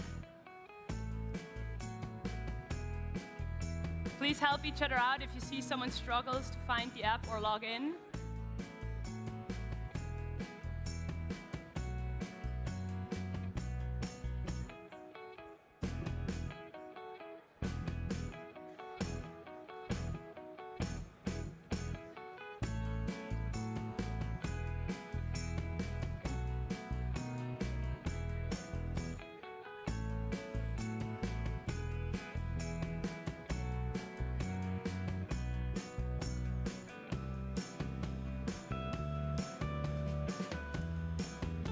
The ones who are done voting, can they quickly put up their hands so I see who's done voting?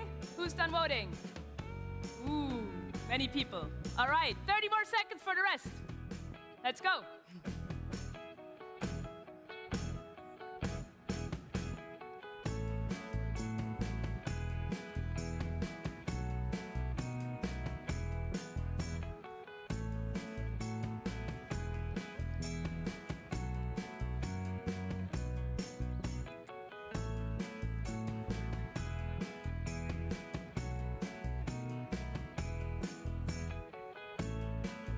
All right, the 30 seconds are over. If you're still voting, go ahead. But I'd like to introduce you now to an energizer.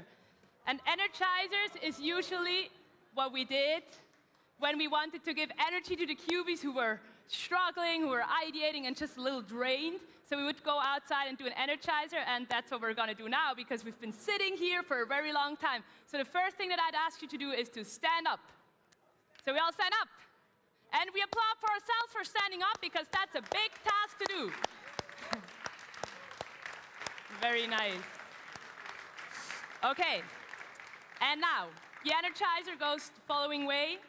The first round turns around to the second, row. The first row turns around to the second row so that always two people face each other, even if you don't know each other. So you just try to find another person in the room that you can face. Does that work? Okay. And so, listen up. What we're going to do is, it's COVID times, right? So we cannot greet each other. I mean, it's boring anyways to greet each other with the hand nowadays. So what we're going to do is we're going to do an air handshake, a signature air handshake. And you'll figure it out within the next 30 seconds. Let's go. Two of you just figuring out an air handshake, how you would greet each other.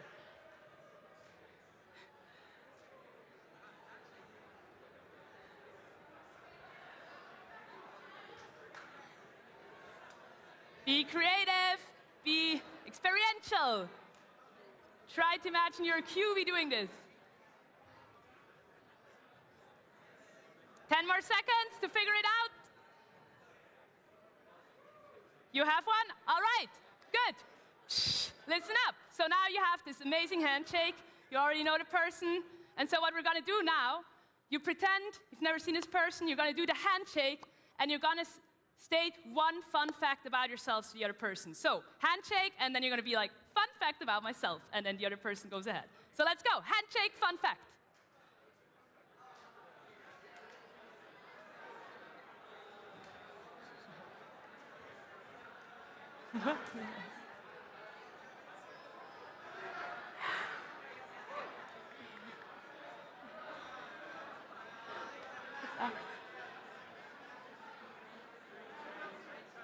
Give it up.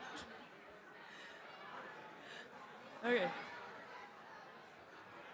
Seems like many fun facts. 20 more seconds.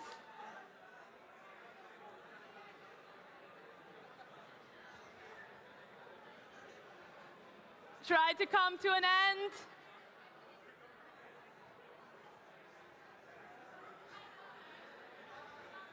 All right, that's it. Handshake to say bye to your stranger. Handshake. And turn around. We're not sitting down yet. We're not sitting down yet. We're not sitting down yet. So what we've done now is community building. So we all know each other. We all know a fun fact about some stranger in this room. And that's basically how our cubies felt, right? They were 30 strangers who didn't know each other, and they've went on this amazing innovation journey, and now they're basically friends. They've built relationships with people they haven't met, and they've grown because of that personally and professionally. And so to be energized now for the big, big, big finale, also like physically, because right, an entrepreneur, he has to, or she has to have everything, like be fit in your mind, be fit in your body, be on top of everything from morning till evening. We're gonna put up the, I guess for you, wait, this is left, right? The left hand, and we're gonna shake it. Shake your left hand. Very nice, shake it, shake it, shake it. Okay, and the right hand. Very good. And the left leg. Shake it, and we keep shaking, don't stop. No, no, no, we still have the energy. Okay, and your other leg. And now we try to shake the whole body. And we start to clap. 1, 2, 3, and we clap, clap, clap, clap, clap, clap, clap. Woo! Very nice. Okay. It seems like, I don't know, if the jury is back, probably not yet. Then we just might do another energizer. No, sit down, all good. Sit down, talk a little.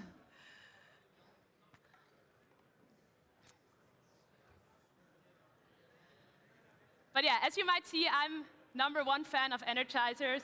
I love doing them. I think they're a great addition to your everyday life to just, you know, shake things up a little. So let's see. Let me think of another one, an easy one.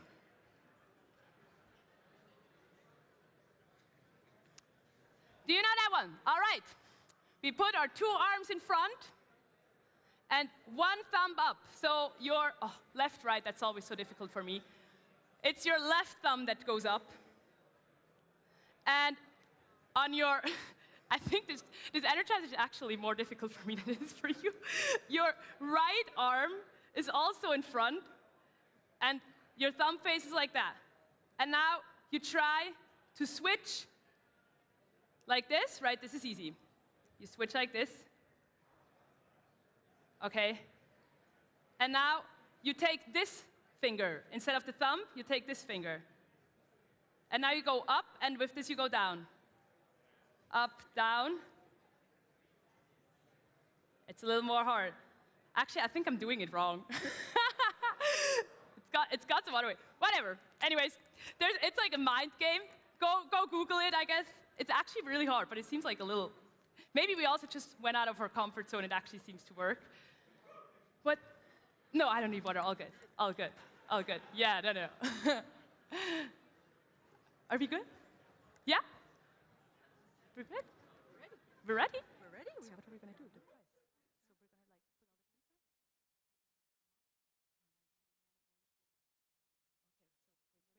Before they come up, I put it in. Wait. Are we good? Are we made their entrance? Okay. All right, so let's calm down. Or we're not calming down.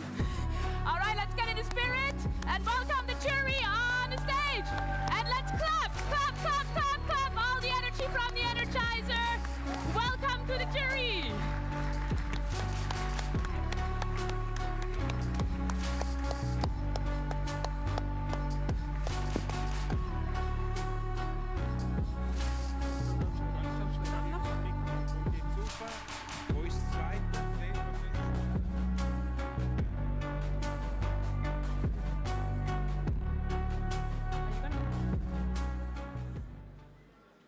Yeah, so there's tension in the room, I guess. And I just hand over to the jury. You want to present? Yeah, so I have the privilege and the honor to announce the winner. We had a very intense discussion in the artists' garderobe back there because all the teams did such a great job, and it was really tough to sort of pick the winner. Nevertheless, we came to a conclusion where we all agreed that it makes a lot of sense because, one, the team understood the problem really well. Two, they built a very nice solution. They had the go-to-market and the business model all figured out. And last but not least, they were focusing on a target group that really needs the help. So I think you might have guessed who the winner is. If not, it's A-Star. Congratulations to the team. Oh, Team Politerasso!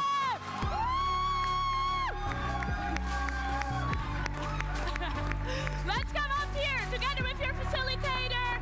Come up on stage, please. And we keep on clapping because this is great news.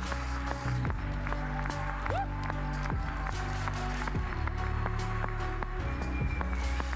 Awesome. Woo. You might pose for a picture.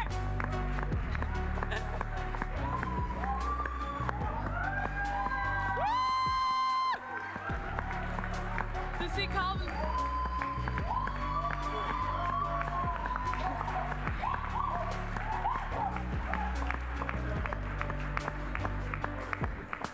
What a great spirit.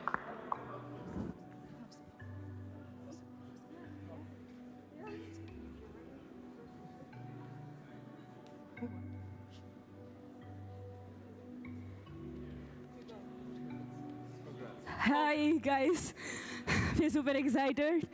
So we have few words, will not bore you for like half an hour. Thank you jury, thank you all, thank you other QBs, InCube team, EC, But yeah, just want to say this. We started off with this, our InCube journey, telling the solid team spirit is a mean to get a great idea, and everyone can take the ownership of the idea. So we started off with this goal. Special thanks to our very, very amazing facilitator. Yeah, you! Great. Our Cube managers, Chris and Florin. Thank you, guys.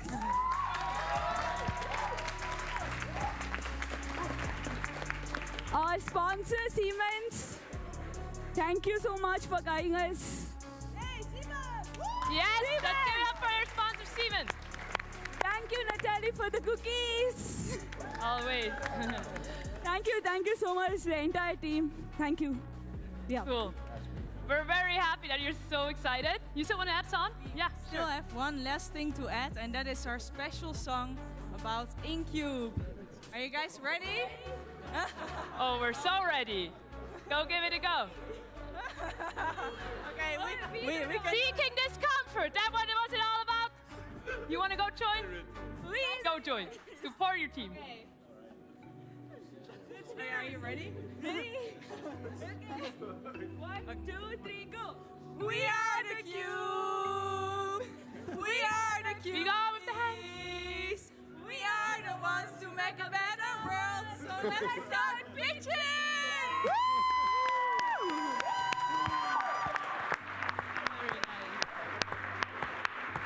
Fantastic. All right. And I hand over to Grace to announce. Well, thank you very much. Congratulations to Team Polyterracen. Thank you very much to the jury for your work. Now you all voted, and I'm sure you're really, really excited to see who is the public winner.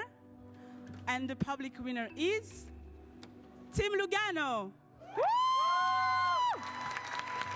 Come up on stage as well with your facilitator, please.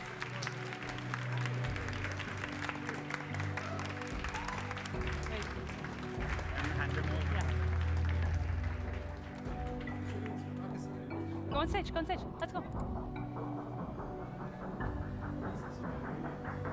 Congratulations, bravo. All right, and what you get your very own winner cube. Right? One more cube to add to your collection. Let's give a big round of applause.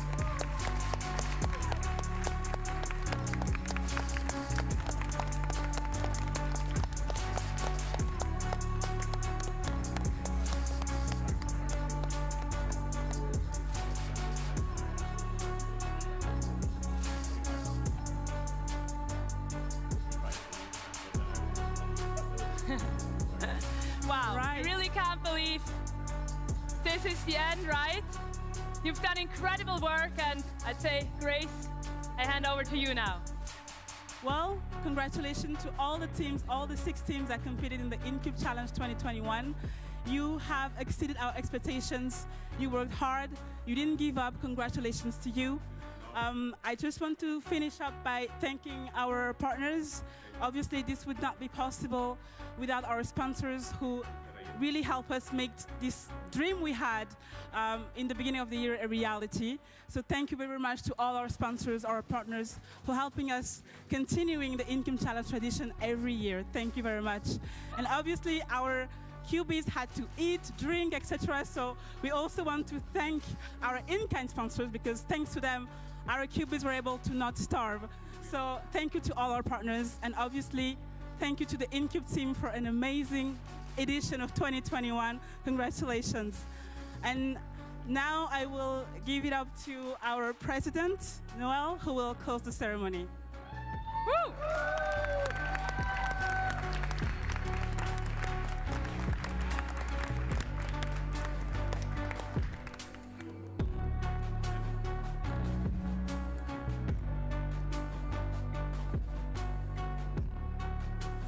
Wow. Just wow. What an InCube finale this has been. So also from my side, congratulations to the team Polyterracen for winning the InCube Challenge 2021. And of course, also a big applause to all the other participants of the InCube Challenge 2021. 10 fucking 10. October.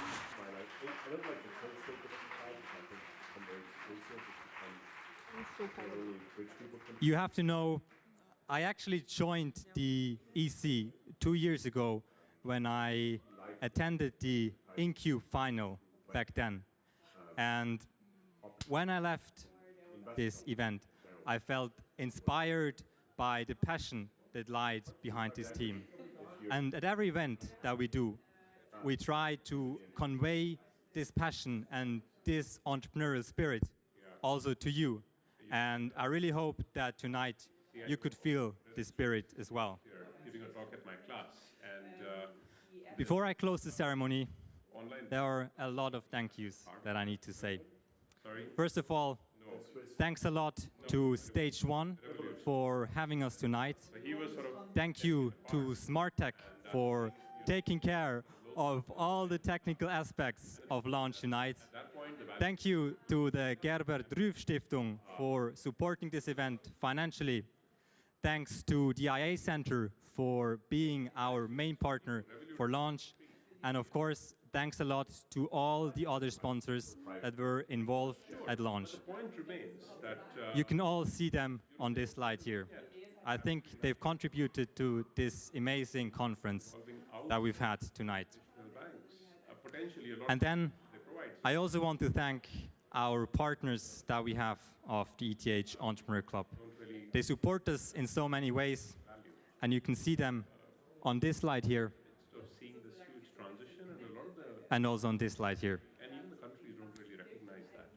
And then I mustn't forget to mention our club sponsors, namely Phoenix Meccano, Valdewies, UBS, Zülke, and BCG. Without their support, we couldn't have amazing events like these. So thanks a lot also to them. And then, of course, a very, very big thank you also goes to the organization team of launch. What they've done over the last year is remarkable, and they really deserve a big round of applause. The launch team.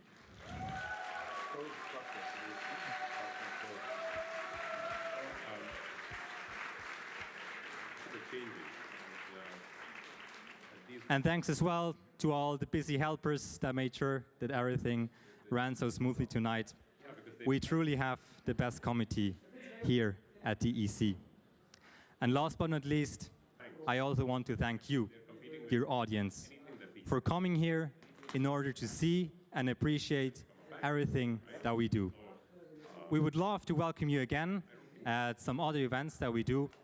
You can all find them on our social media, newsletter, or website. And with that, I officially close the very first edition of Launch. I wish you all a good night, take care, and see you again next year. Bye-bye.